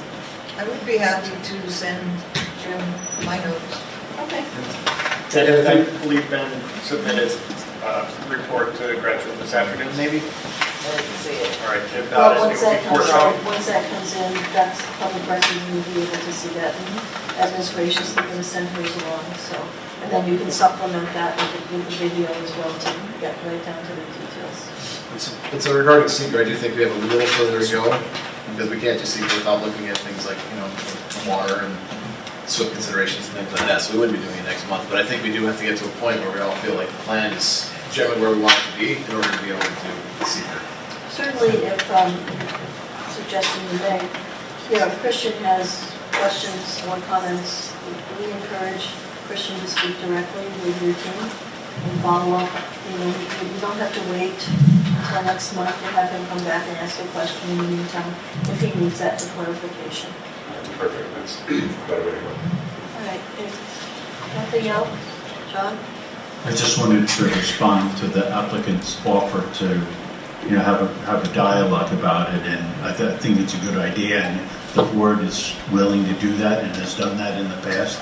What usually happens is, and your consultant can elaborate on this for you, but we usually wait until there's sort of a first cut through the part 2 of the FEAF, so that we can understand what during that process, the board's going to look at a series of questions that have set forth the potential adverse environmental impacts, and will identify during that process impacts that are potentially moderate to large. And usually during that process, we can figure out the things that may require alterations to the design in order to be able to mitigate those. And the board can definitely have, once that's been done, have a conversation with you about making alterations to the plan, or talking about waivers, or discussing other means to address those impacts. I don't know if that means anything to you right now, but you understand what I'm saying, right? Okay. Yeah, just being mindful of the meeting schedule and everything else, we just want to make sure that when we come in next month, that we've got as much done for you as possible. Thank you. Yeah, and I have another question. For the land trust that you are talking about forming, if you could provide a little bit more detail about that, are you contemplating a land trust that would be accredited by the Land Trust Alliance? Yeah, I mean, we would go through the formal steps to produce a land trust that would meet the requirements for this. Okay, thank you. Some more detail on that would be appreciated. We can provide it. Chris Montalto is the attorney on the project. Yeah. All right. Then there's nothing else. I would entertain a motion to continue the public hearing until May 18th. So moved. Motion second. Second. All those in favor? Aye. Opposed? Abstention? Thank you very much. Thank you. Thank you. The last public hearing this evening is that of Rhinebeck Villas, LLC, New York State, Route 9G, Indiana Road, site plan, special use permit, Good evening, Sean Kemp on behalf of the applicant, Rhinebeck Villas. Just wanted to thank the board for responding to my correspondence from late March with the request for some additional information. We provided that information to you by letter dated April 15th. We haven't received any other requests for additional information from any outside agencies or any of the board's consultants. So at this point in time, we would like to think that the record is complete and the board can move forward with completing part 2 of SECRET. Also, I do have with me here tonight Skip Francis. He's the project engineer. Also, I have Neil O'Connor, who is the wastewater treatment or wastewater engineer for the project as well. So if there's any questions from the board, they're in a position to answer them. Okay? Okay. Who wants to start? Well, we ready to go through the secret? We have 3 full questions left and then a bunch of partials. We can start with that and work our way forward. See how much of that we can get Okay with through. everybody? The procedure. Yep. Everybody else okay with this? So, Can I ask that people really try to speak or hold their microphones up to closer to them so that they can hear? Thank you.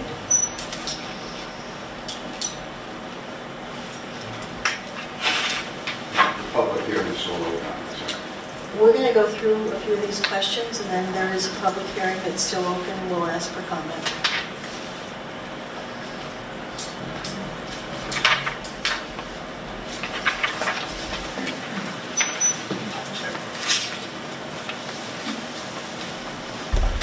So we've gone through, and this is finished item 1, we finished item 2, we've gone through but haven't finished all of item 3, we've gone through and haven't finished all of item 4, we finished all of 5, board has finished all of 6, we have finished all of 7, we have gone through and finished all of item 8, item 9, item 10, we still have to go through, we did 11, we've done 12, we've done 13, we did a partial on 14, we did 15, we have not done 16, 17, or 18. So I was thinking at least see if we could get through these 3, or some of these 3, we'll see how far you want to go. Start discussing where we stand, and then we'll get back to partials eventually, unless anyone else has a thought on it otherwise. I don't see any disagreement. All right. So, let's see.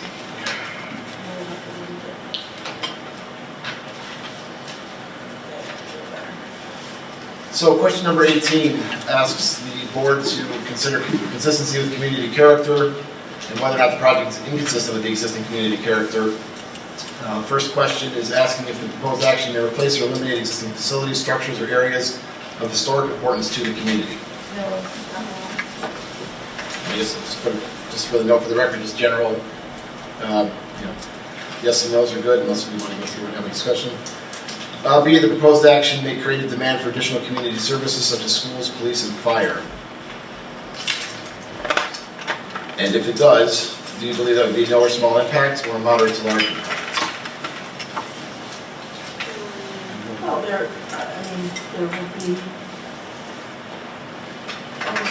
obviously the fire department has weighed in on this, and there could be, demand on the fire department. I think less so for police. But they don't have to add personnel or equipment, I don't think, right? So looking at the DECs. Son, we can't hear you. We can't hear anything. Looking at the DEC's questions about will there be an impact, small impact will occur if the demand on public services can be handled by existing resources and the proposed project will not exceed existing capacity. This is one of the reasons we do ask for fire department and fire inspector reviews on the project. I don't believe I've seen anything that says that they're concerned about exceeding their capacity.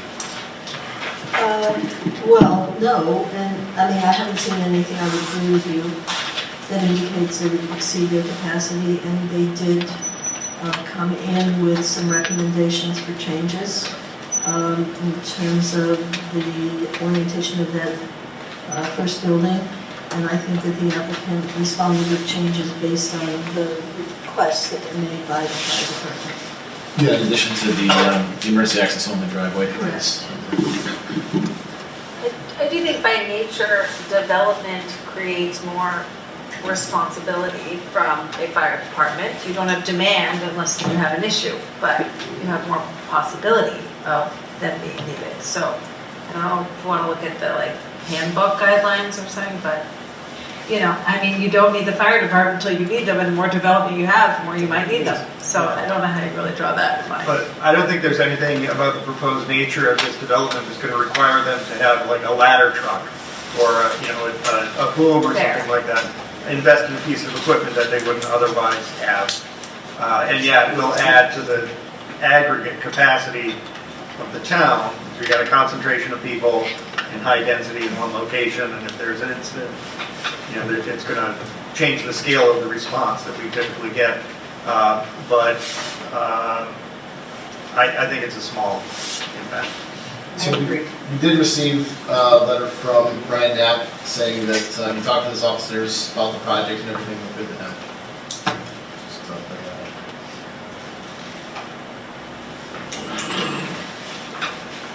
So are we saying small on that? I think it's no to small. Yeah, I think it's small. Others? Agreed. Okay. All right, third question, the proposed action may displace affordable or low-income housing in the area where there's a shortage of such housing. It's not going to displace anything. No.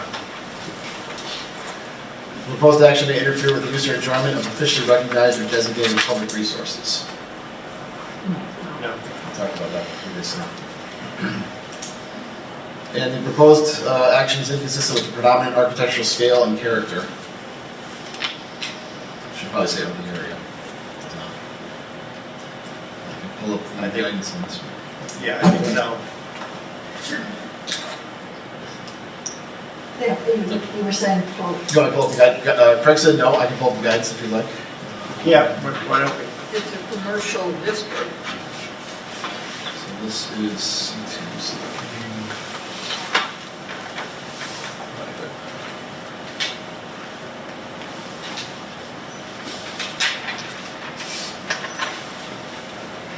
So we would be looking at the items that are listed here. How much affordable housing would be removed? Does the project replace affordable housing opportunities in other areas or with new units? And will there be a change in the nature of housing in the area, such as changing a single-family neighborhood into a multifamily one, or change the affordability of housing? There would be a small impact if the proposed project decreases the number of affordable housing units in the community, but adequate affordable housing remains. Or a moderate impact if the project will result in a decrease in the number of affordable housing units where the availability is limited and not expected to meet demand, or may interfere with the use of the demand.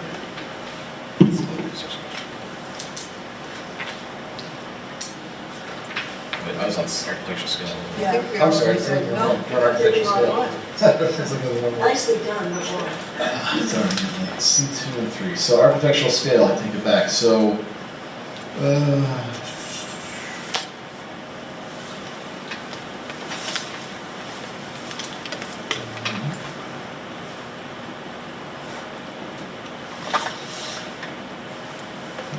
resources.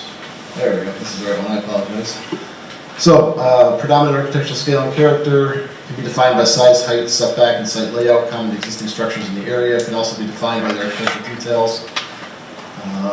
Will there be an impact? There will be a small impact if the visual character of the area is changed in a minor way, but is generally consistent in the design, placement, size, color, and intensity and architecture of the neighborhood or community. There would be a moderate to large impact if it introduces an architectural style that is in sharp contrast in its size, window, door size, or style, building materials, roof pitch, facade color, signage with existing or surrounding buildings. I don't think there's really a significant architectural context in which to place it unless you're looking at IXL and Children's Medical Group, Shell Station.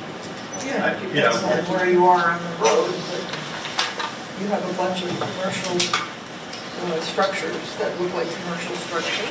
That are right on the road, as opposed to this, which is set back and somewhat screened. Right. I agree. I think it's small. Others? Small? Small. Okay. The last question here is whether the proposed action is the proposed action consistent with the character of the existing natural landscape?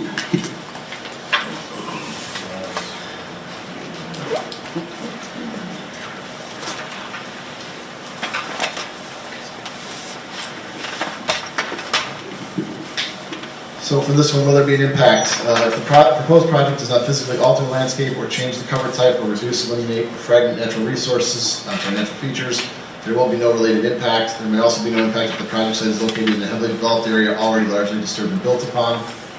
There may be a small impact if the site is located in an area that already has a diversity of vegetation and mixed cover types, where land uses in the proposed are similar to or already found nearby.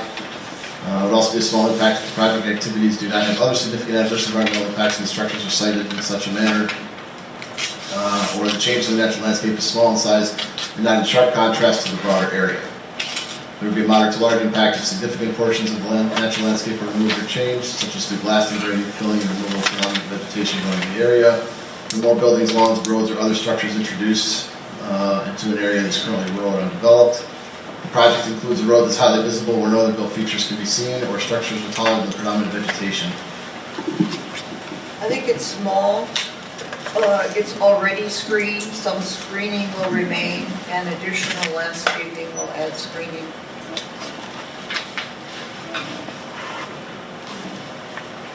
I think it might hedge up on moderate, and I'm willing to have the discussion that there is going to be some significant rock removal in order to do the construction. And the predominant species, the site is largely wooded. It's wooded mostly with small trees, not like big specimen trees that are getting cut down, but the development is going to change that appearance. And I know we've had this discussion before about the rural character of the scenic highway there. And it really is one of the last remaining fragments of that area that is actually scenic. So it's going to have an impact on that.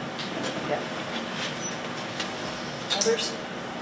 I could go moderate. I think, right now it's natural woods and it will now have buildings. So it is going to be impacted. I don't think it's like a significant one, but I think it is an impact. And I think to Craig's point about the rock removal is true. Can I see, isn't there usually examples just down below? No, but yeah. Sometimes it'll be like an example would be an airport, right? Yeah, this isn't an airport. Give the stadium or something. Yeah, I think. Not this one. Let's see. Can't hear you. It does not appear that there's a specific example here. There's also seats closer if you'd like to move up. John, is it in a different area? Just looking for those specific examples that they often hear. Sean is just trying to figure out if you're looking in the right place. There are other sub questions. B1A, B, C, and G, so I can find those.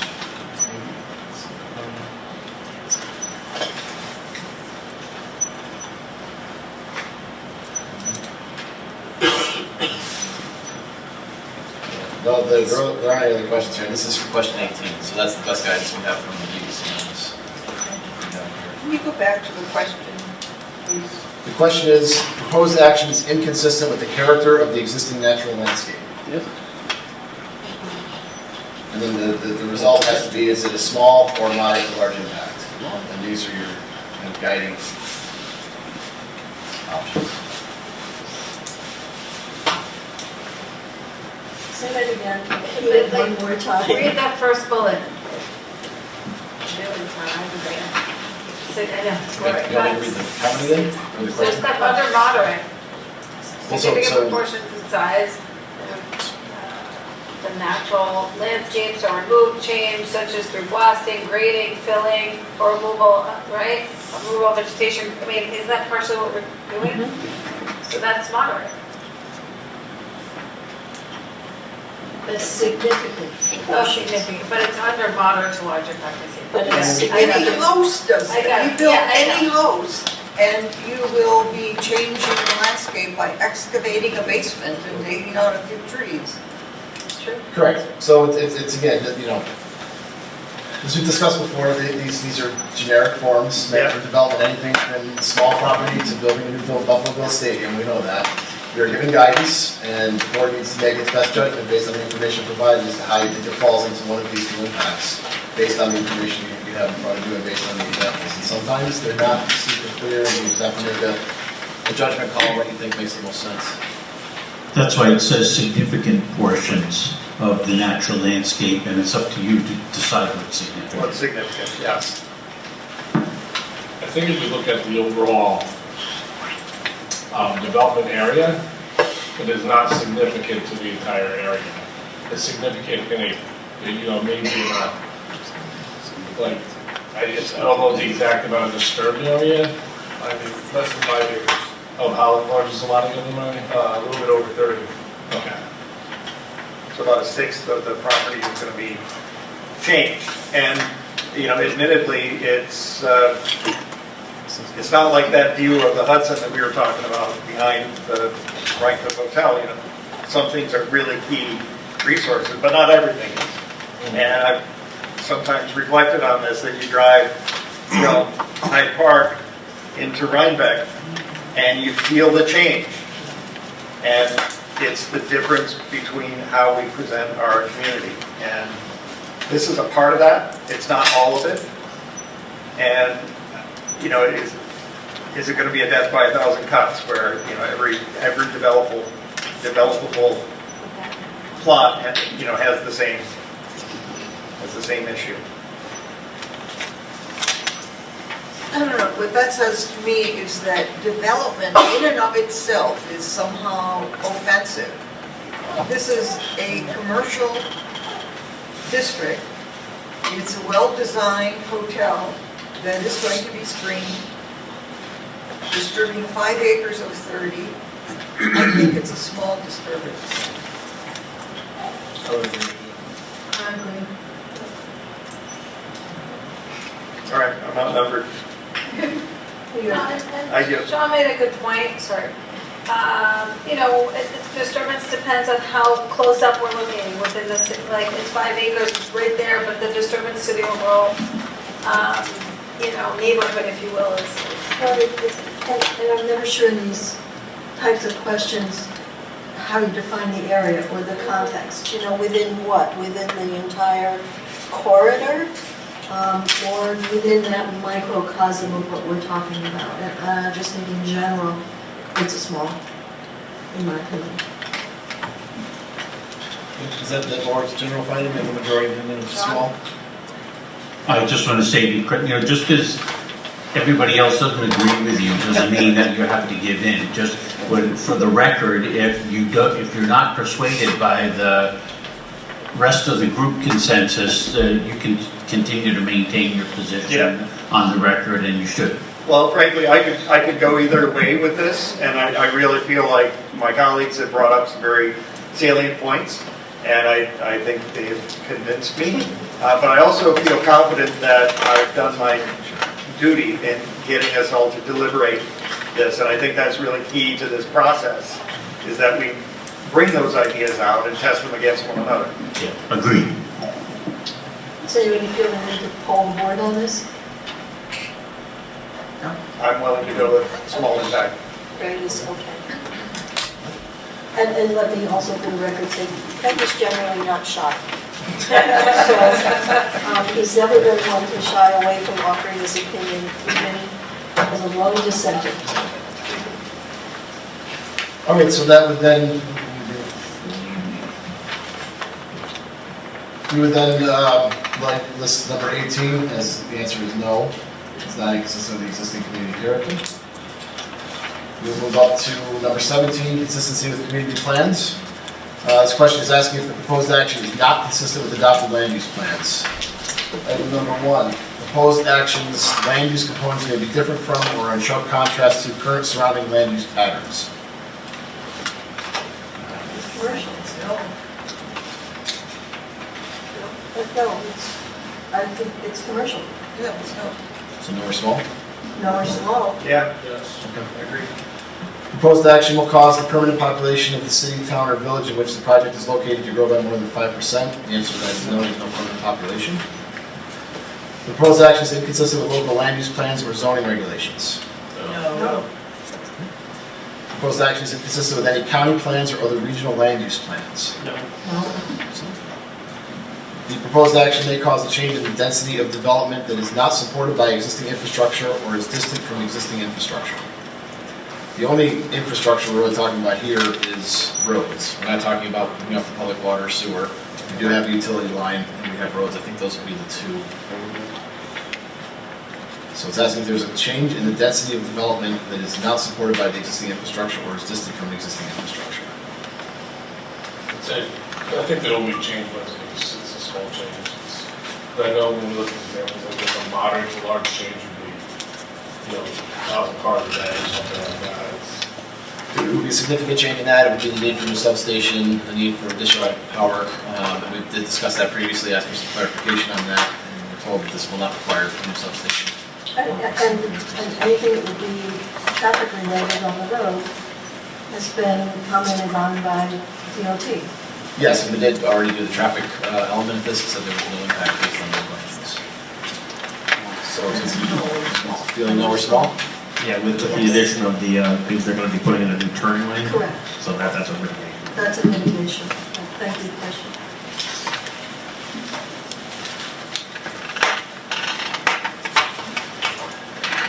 Question F, the proposed action is located in an area characterized by low-density development that will require new or expanded public infrastructure.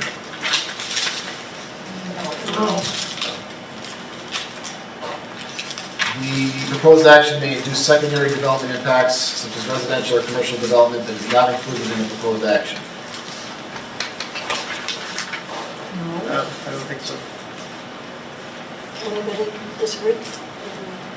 Okay. So, given that, then the board has then determined that the proposed action is consistent with the land use plan. It is consistent with the land use plans, so it's not consistent. It's not consistent.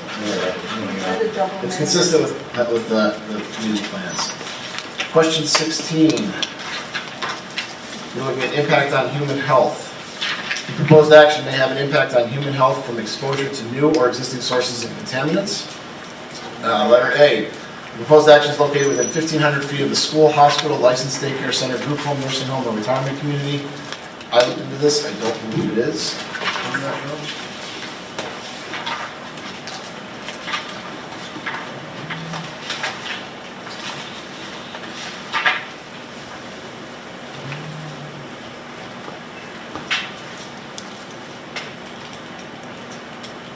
No, there are no such facilities within 1,500 feet based on my review of all the information available. Letter B, the site of the proposed action is currently undergoing remediation.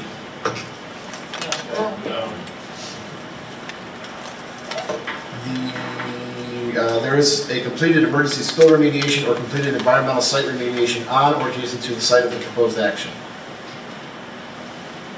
I don't think so.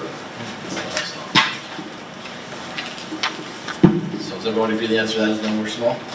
Yes. I just want to clarify, because all the discussions we've had around contamination on neighboring properties, does that fall into this discussion? I mean, of remediation that may have been needed or not been done? I mean, I just want to make sure we're clear on that. So this one is specific to emergency spill remediation. I did go on to the DEC spill incidents database and did not find anything that would indicate that there was a problem. That's kind of my go-to source. So no. Has the information that was submitted by the applicant been shared with the planning board from the April 15th, 2026 letter? Yes. Okay. Gretchen would have circulated that. You all received the response. Yeah. So a request was made to the applicant for more specific information to follow up some statements that had been presented to the board earlier. Quite a bit of information was submitted by the applicant, which was very helpful because it contained a lot of specific information about the situation out near there where contamination had been suspected and where there were some inquiries taking place. So there's a lot there there's a lot of information there for you to think about in addition to the material that's been received from members of the public with regard to that same issue.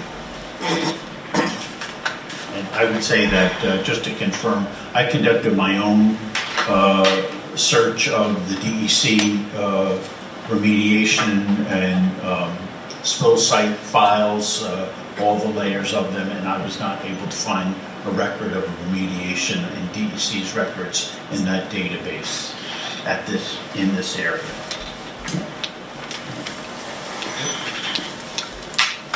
Right, so that was no. Letter D, the site of the action is subject to an institutional control limiting the use of the property, such as an easement or a deed restriction. I found nothing in the paperwork suggesting that there was. No. The proposed action may affect institutional control measures that were put in place to ensure the site remains protective of the environment and human health. Proposed action has adequate control measures in place to ensure that future generation treatment and/or disposal of hazardous waste will be protective of the environment and human health. I do not believe there are any hazardous waste proposed with this development. No? Okay. Just want to hear from you guys. I'm not making decisions. The proposed actions involves construction or modification of a solid waste management facility. Proposed action may result in the unearthing of solid or hazardous waste.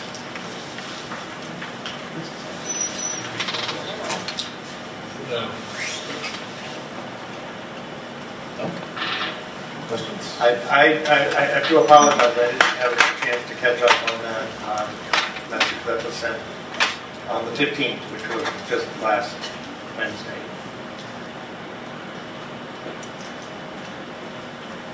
I heard a no. Any other? Because all the other questions that were answered no relate to documented, formalized mitigation measures, identified sites, things that are in the database. I don't think that accounts for anything that might be like a wildcat dump site, which is what was alleged, and I don't know what became of that. So if that was addressed in the letter that was received on the 15th that I haven't reviewed, I apologize for bringing up an uncomfortable subject. Well, we can always skip this one and come back to it too. John just mentioned that, and you also mentioned that you did a research, and every research that we have available to us, and that within that research, that there's nothing listed in this area or on this, right? So to me, like, if it's not, if DC doesn't have a record, if it's not in the, yeah, then I mean, if it's not in the database, does that mean that it doesn't exist? well, I mean, we don't, who knows? And that's the question that I bring up, is there have been allegations raised, and if they've been addressed to everyone's satisfaction. And that's, what do you go by? Well, you're going to have to, Sean, you're going to have to make a judgment about that. The information that is out there on the issue is not complete in the sense that there isn't like a letter from DEC saying there was a remediation at the site located at this location, we reviewed it, we reviewed the closing, and we consider the matter closed. Sometimes you have situations where that exists, and you can definitively say, based on that documentation, that it's closed. In this case, based on the material that has been submitted, what it seems to me has happened is that there were a number of allegations of improper disposal on the parcel that was Lot 2 of the Pitcher subdivision. Other lots that were in that subdivision, there was an active search that took place to try to find out whether there was contamination. There's a record from a letter from the Department of Health that was submitted by Mr. Carter, which was from a Dutchess County Department of Health official to the Department of Environmental Conservation, referencing the situation out there. In some of the materials that were submitted by the applicant, there are records of reports that were done by the firms that were hired to take a look around the properties out there, and the parcels of the property on the Pitcher subdivision that were not parcel 2 were cleared for development, and there didn't seem to be evidence of significant contamination on those properties. Parcel number 2 is very heavily wooded. There are a number of people that agree that it would be worth taking a further look at what's on parcel number 2, but I wasn't able to see, and Jim and Christian, correct me if you think my impression of what I reviewed is wrong, but the piece that's missing is I don't know that anything further was done on parcel 2, and there doesn't seem to have been a record at DEC a file does not seem to have been opened with regard to anything in that area. And so, you know, we can't connect every one of the dots, but there's a lot of information in the file now that was not in the file before about what was happening out there in terms of, there was an active search for things. Those materials tell you what constituents they were looking for, and soil samples were taken, they were sent out for analysis, and so all that detail is there for you. And so, you know, that is all information that can go to the comfort level that you can have about answering the questions that are being presented in question 16. I hope that is helpful. Jim, can you pull up the examples? Because also, I'm assuming the examples are going to be like, will help us with some.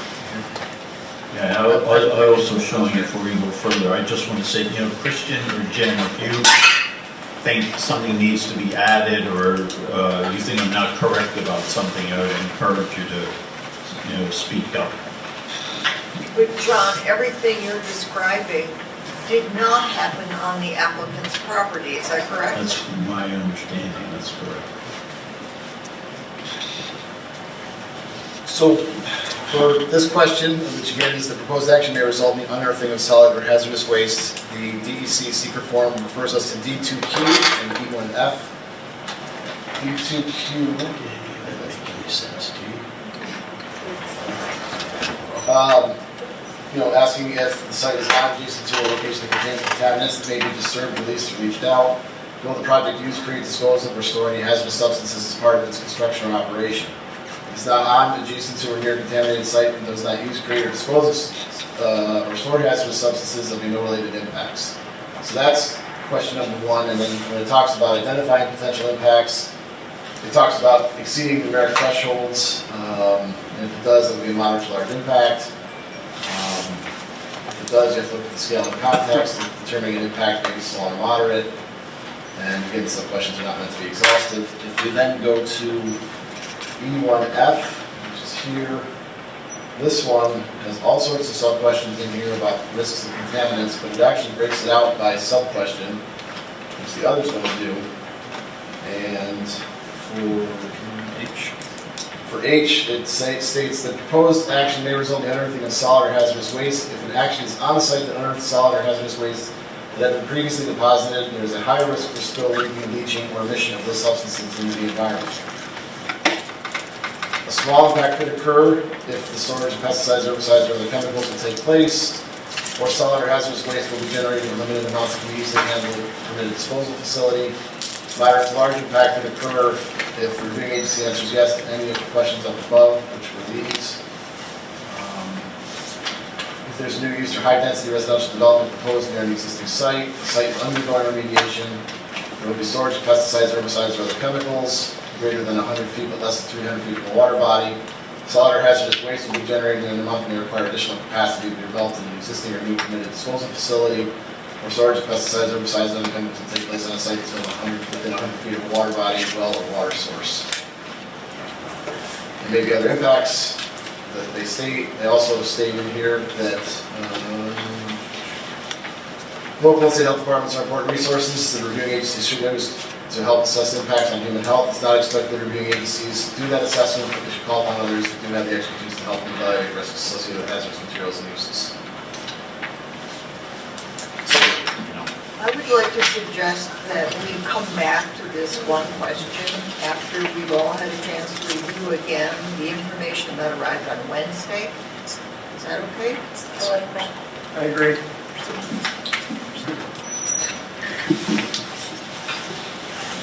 We will move on to letter I. Proposed action may result in an increase in the rate of disposal, or processing of solid waste. I mean, the answer to that is yes. Obviously, we will have solid waste leaving the facility. The question then becomes, in your mind, would it be a small or moderate to large impact? Solid waste would be obviously that of a typical, hotel commercial venues. Yeah, I don't think they're going to have to add a wing to the town dump or So, when I take a look at this, I look at both, what's going to happen when the development is done, but I also did look at the discussion of what would be done for construction materials. At the time I wrote this document, which was several months ago, we didn't have the tonnage of materials that would be taken out of there. However, it was noted that construction disposal will be handled by Waste Management using the Kingston Transfer Station, and operations will use Royal Catering, Rhinebeck Transfer Station. So there is a plan in place to deal with both construction materials, and then obviously when it's in the operation, it would be utilizing some trash hauler for commercial type waste. No or small impact? I would say small impact. Proposed action may result in the excavation or other disturbance within 2,000 feet of the site used for the disposal of solid or hazardous waste. This is asking if it's in 2,000 feet of the site used for the disposal of solid waste, not had been. So I don't think this relates back to the previous discussions we had. You're referring to something actively. Right. It would be like a recognized or traditional landfill. Yes. So the answer would be no. The answer is no. So it's okay.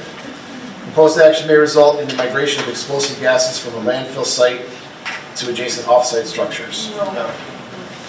Proposed action may result in the release of contaminated leachate from the project site.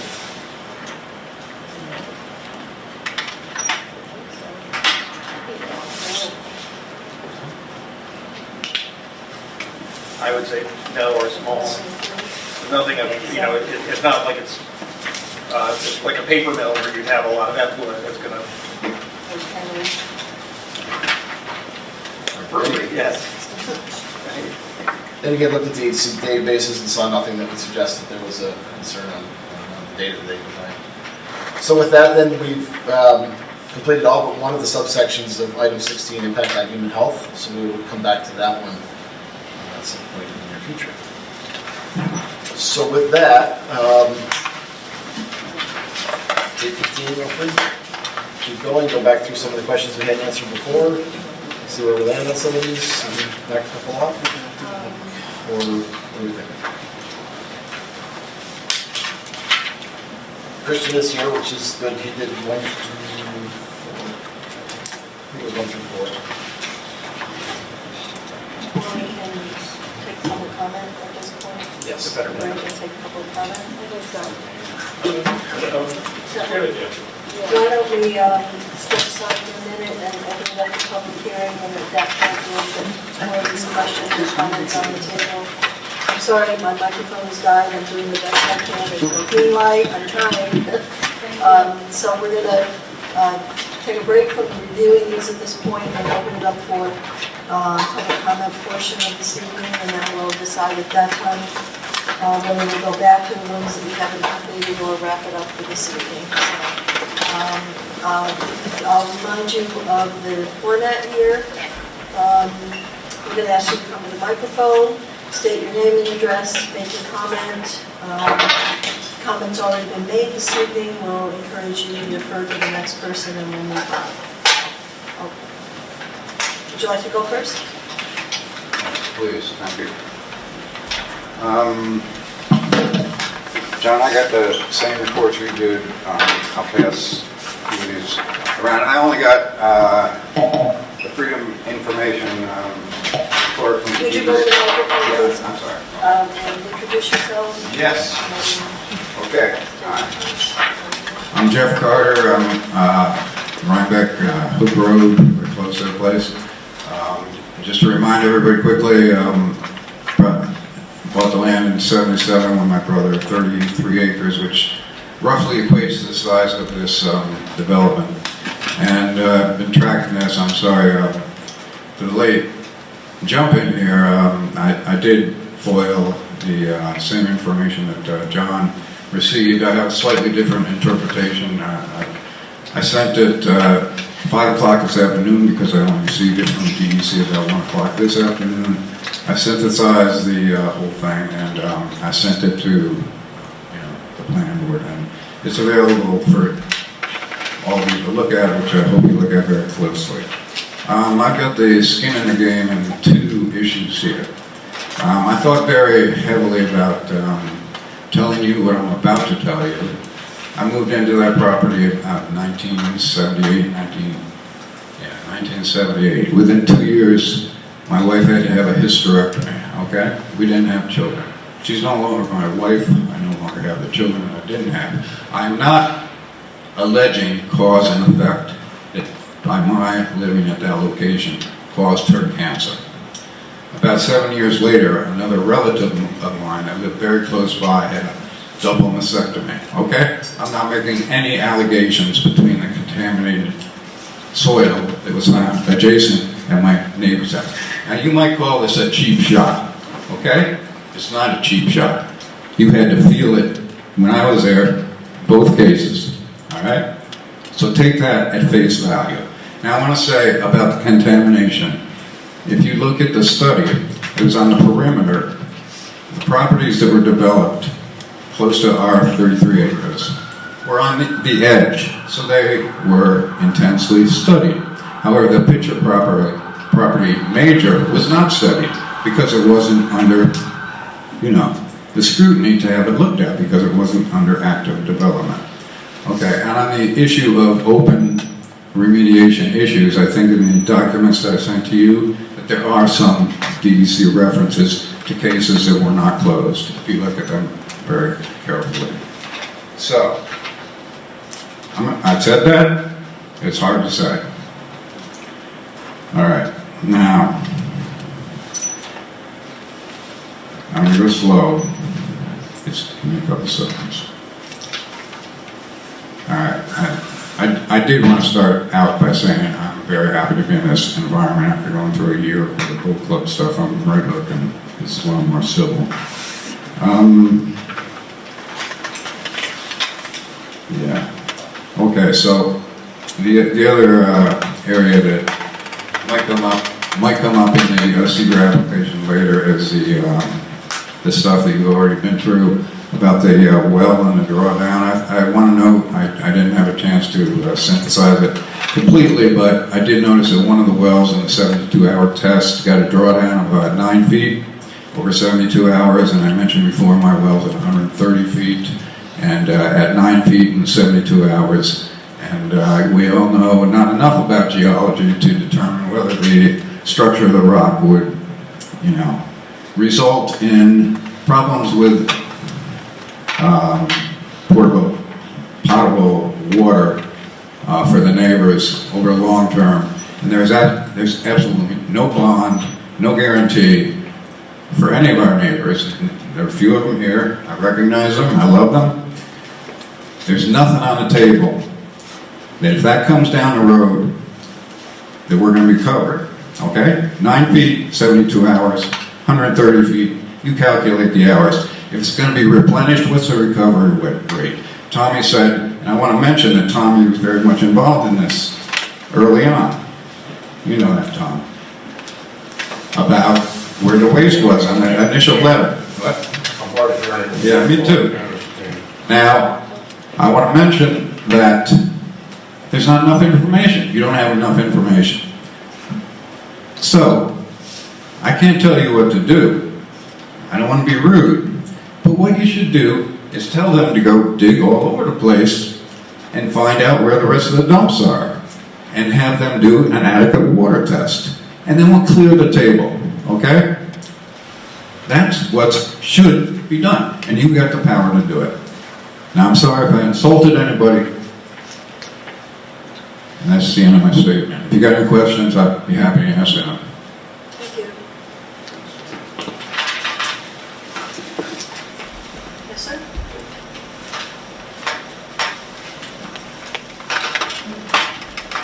I'm Mark Weeder, 58 Lemon Lane. Just a couple of things on the things you just went over. Number 18, excuse me, but I'm not sure how you conclude that there's no impact on fire department, police, or EMT when we're talking about 120 people, at least, 60 rooms, assuming 2 people per room, as compared to one single family home on the same amount of acreage as 120 people. So it has to have an impact. No one here, including myself, can judge as to how much impact, but it clearly has to have an impact. Okay, there's possibility that police are going to be needed. Who knows what's going to go on there? Okay, fire, EMT. They have a wastewater treatment plant that may need emergency services, so there's going to be demand and draw on services that we have in town. Also, in number 18, when you talked about no change or slim change to the landscaping of the area, keep in mind that we're talking, I believe it's 5 buildings, roads, a treatment plant. This is not a single-family home. There's a lot of construction. There's going to be roadways in there, so it's changing the landscape. There's no question it's changing the landscape. Right now, it's wooded, it's rural, you don't see any buildings. There's a lot of construction that's going to go on there. So it is changing the landscape. So again, I don't know how we could say that there's no change. And there was a discussion in number 17 about the roadway study. The DOT study only studied the entrance to the facility, and that's the left turn lane. It did not address, nor discuss, nor care, or look into the traffic going both ways. Think about the traffic in IMG when the Dutchess County Fair is going on, when the Sheep and Wool Festival is going on. Okay, and we've mentioned it numerous times, the traffic from Middle Road, crossing 9G, and the hazard of doing that. DOT did not look at that. They looked at what is needed to get into this property. Nobody looked at what about getting out of the property. Okay, so again, I don't think we covered that.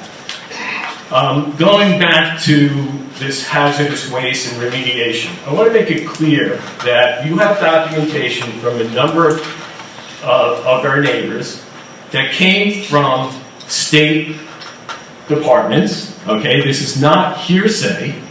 These are not allegations, as some people were using the words allegations. These are not. This is proof. You have the letters, you've had it for months already, that show that there was hazardous waste, or there was dumping on this property. What the applicant gave you is a letter from consultants that walked around the property to look. Okay, there were no boring tests done. We don't know what the soil looks like there. We don't know what the water is. Nobody here knows. You check the files to see if there was a remediation done, okay, or in process. The answer is no, because it hasn't been pursued since it was dropped, whenever it was dropped. But there's evidence that it existed. So you're not going to find that it was remediated because nobody did remediate it, okay, and there's no remediation in progress. So that's true. It doesn't exist, and you're not going to find that. What we don't know is what happened since it was dropped back then, and there's been no testing of that soil or of the water levels, and there were no boring tests around the property to prove that this property is not contaminated. That's all we're asking. Prove to us that it's not contaminated. And we're not just looking for surface garbage here. Okay, surface garbage is easy to be cleaned up. We're talking about something that's going to impact our water table, okay, people's health, etc. That's what we care about. Thank you. So I have a question for you, sir. Yep. You mentioned in your remarks that there are letters from the state.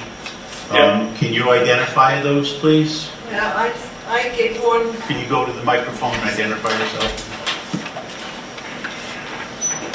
My name is Nancy Shomo. I live at 25 Cook Road.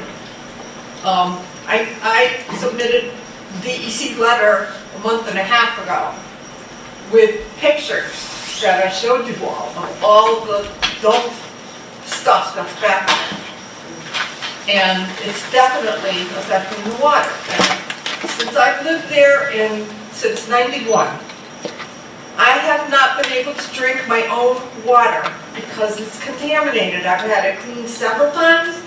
It's still contaminated. And now I have a letter from the New York State private well testing. They're testing all the wells in the area to, hold on, sorry, for mitigation rebate pilot program for contaminants in the water in our area, in wells, which all of us neighbors have wells. The other thing also is, our whole area is rock ledge. How are they gonna get, I mean, I'm assuming there's gonna be a lot of blasting, right? Which is gonna affect not just the neighborhood, but everywhere. And also, when you're coming off the bridge from Kingston, the first thing you see is that area. So what is it telling people if there's a 60-room hotel in what's supposed to be, you know, a small village town? I don't understand the thinking in allowing such a big project in such a small space. Our town is something that we all love. And if people are coming in with that kind of a scene, the first thing you see when you come in, I don't know, I don't think it's projecting the right image for our town, along with all the other issues that were mentioned before. And there's never been any remediation, never. My husband followed it for years, and nobody would ever do anything. Unfortunately, my husband has passed away, so he can't give you this information. But it's there. And I did submit that letter. If you need the letter again, I'm happy to give it to you. We'll take a look at it. Thank you. Just ask a question before you go away. Absolutely. You said your water is contaminated. What is it contaminated with? Well, that's what I'm hoping to find out with this. Okay, if you could forward that to Gretchen, I'd be interested to see what the test results are that are leading you to conclude that your water is contaminated. Sure. There have been a number, I think right now there's an ongoing effort statewide to test for PFAS. That's what this is. Okay. Yeah. And that's not related to anything going on specifically on this site. Right. However, I think as far back maybe as 2007, New York State, or I'm sorry, Dutchess County did a survey.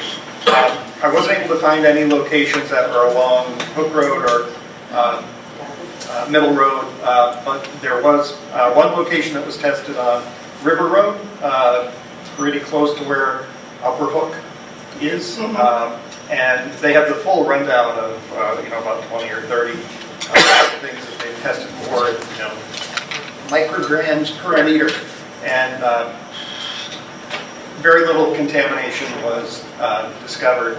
And at that location, there's another one in Red Hook that is, maybe about a quarter of a mile away, just over the Red Hook border on Route 90. I didn't see anything that would, ring bells like, there's something going on with the water there. I am in the process of getting it tested again because of all of this. And also, I'm waiting to hear from the state to do this additional test, which anybody can do. I'm happy to pass on the information. But I'm just, it's just very upsetting. It's very upsetting. I've lived there for 30-something years. I hear you, yes. And you don't know what construction is going to do underneath to all the wells and the dirt itself, the land. It's going to, disrupt everything. And if they don't find out, if that area is safe to dig, how are you supposed to approve? I'm sorry, I'm just emotional about this whole thing because. Well, thank you. Anybody else have a question? Thank you very much. Didn't think so. Anyone else? Yes, ma'am. Hi there, I'm Melissa Schultz. I live at 39 Hook Road. And I want to build on something Mark said, and I'm asking this planning board to specifically look at the impact of EMT services because we already have a problem in Rhinebeck since Northern Dutchess paramedics left. It's already a concern and it's taxing on the community, and especially for older residents who are more likely to need EMT services. So I'm hoping that can be looked at as well, and what the impact again of 120 people at that hotel will do to our current, already taxed EMT services. Thanks.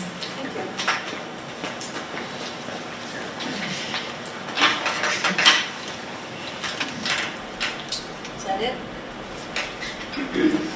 Yes, say something?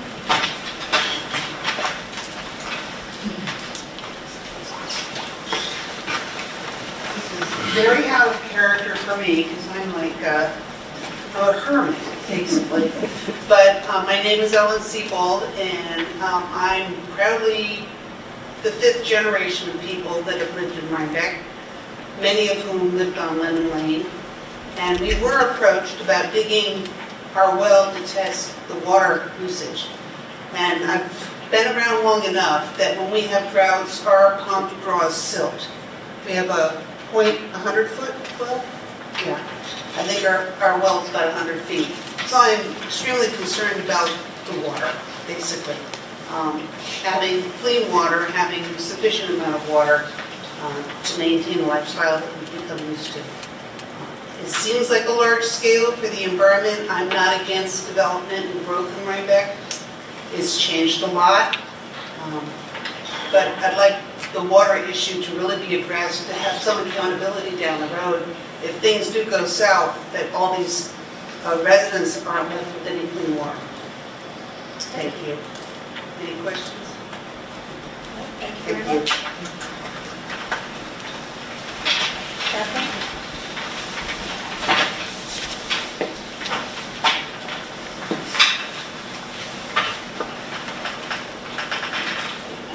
Catherine Clark, 60 Lemon Lane. And actually, I think this is just a request. I've made comments before, and you've been gracious enough to hear them. When the public sends in comments, could there be a folder on the website within the Rhinebeck Villas that says public input or something, so that we can let other people see what's been submitted, and they know that it's been submitted to you, and people can kind of respond. It may be late for this project, but I think for all your projects, the public comments should also be available on the website. That's all. So I don't put them on there because they do have people's personal information and things like that. Oh.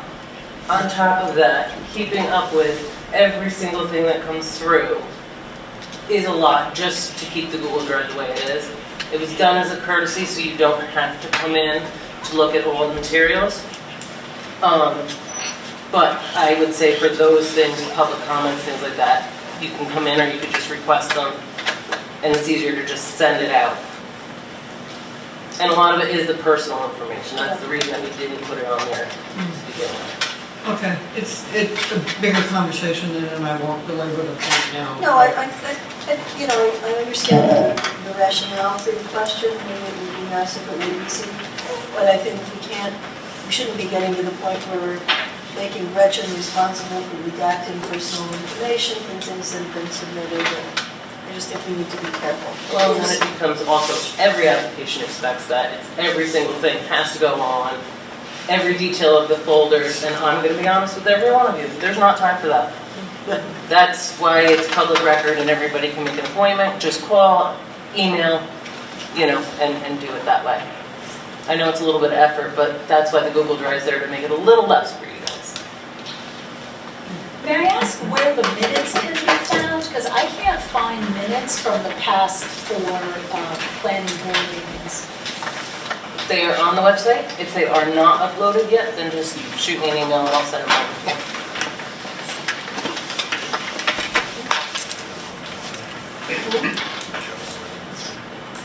Yeah, sure. All right, so since the question was asked, I'll give you a little bit of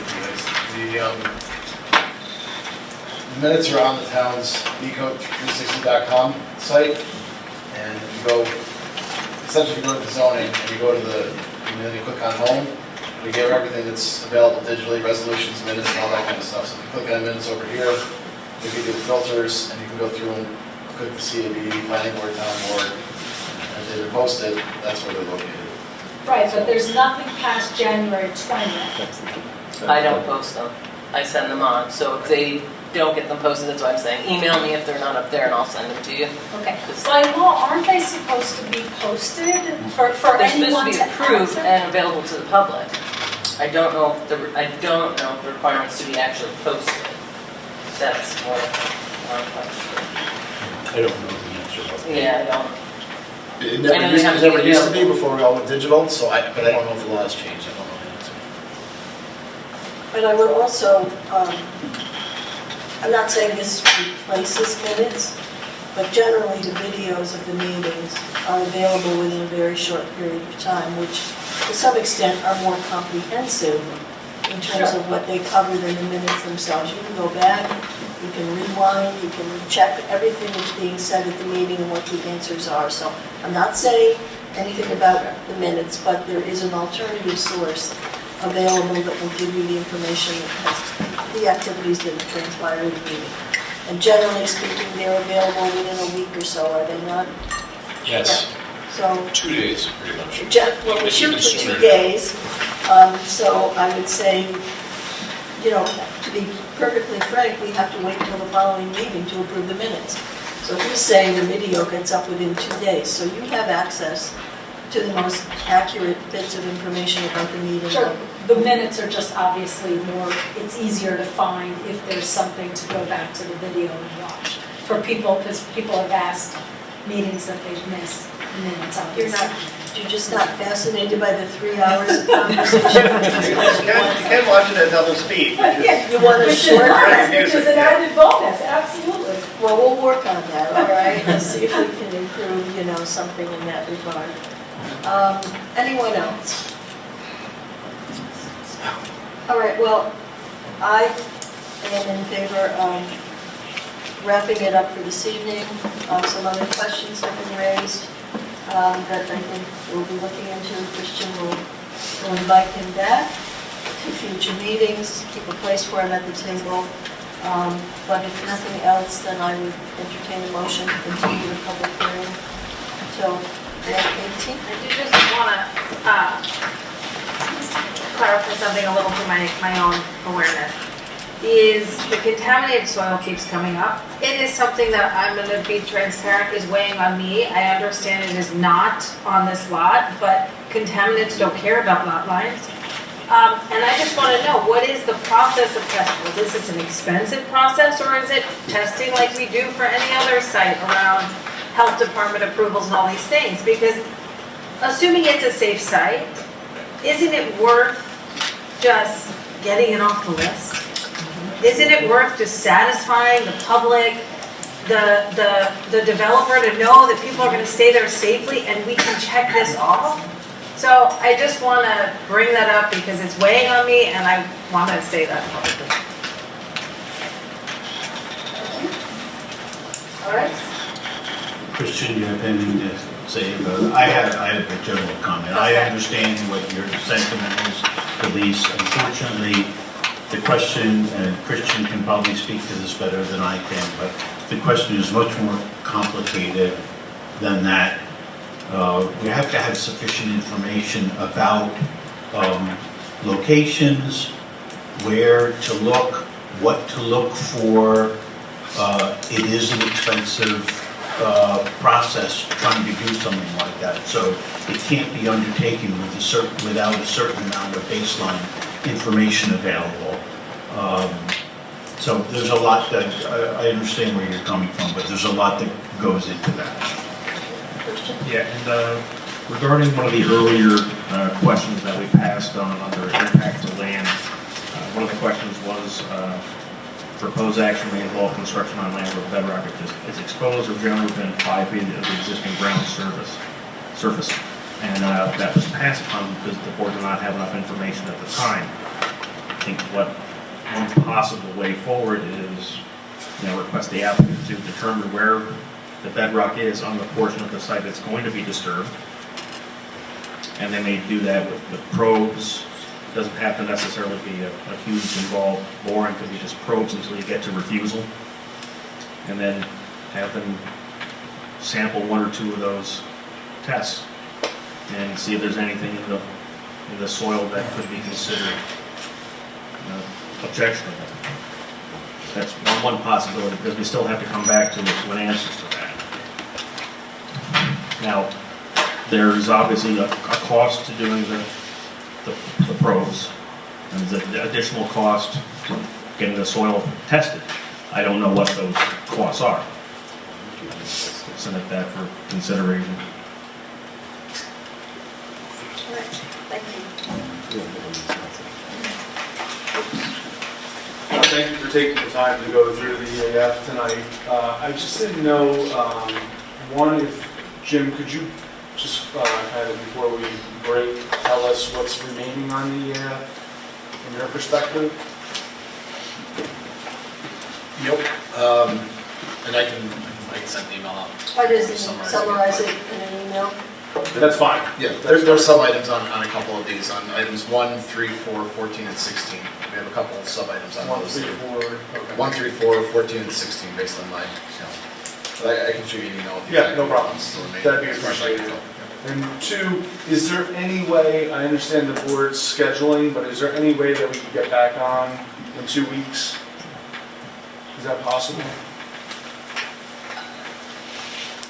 We were originally on the early part of the meeting schedule. I don't know what's coming up in 2 weeks. I know there's a couple of big ones that are coming back, and we're pushing 9 o'clock at this point. I really hate to get out of the sequence here. We kind of staggered them so that we don't have, well, what did we have tonight? We had 1, 2, 3, 4, 5, 6 public hearings.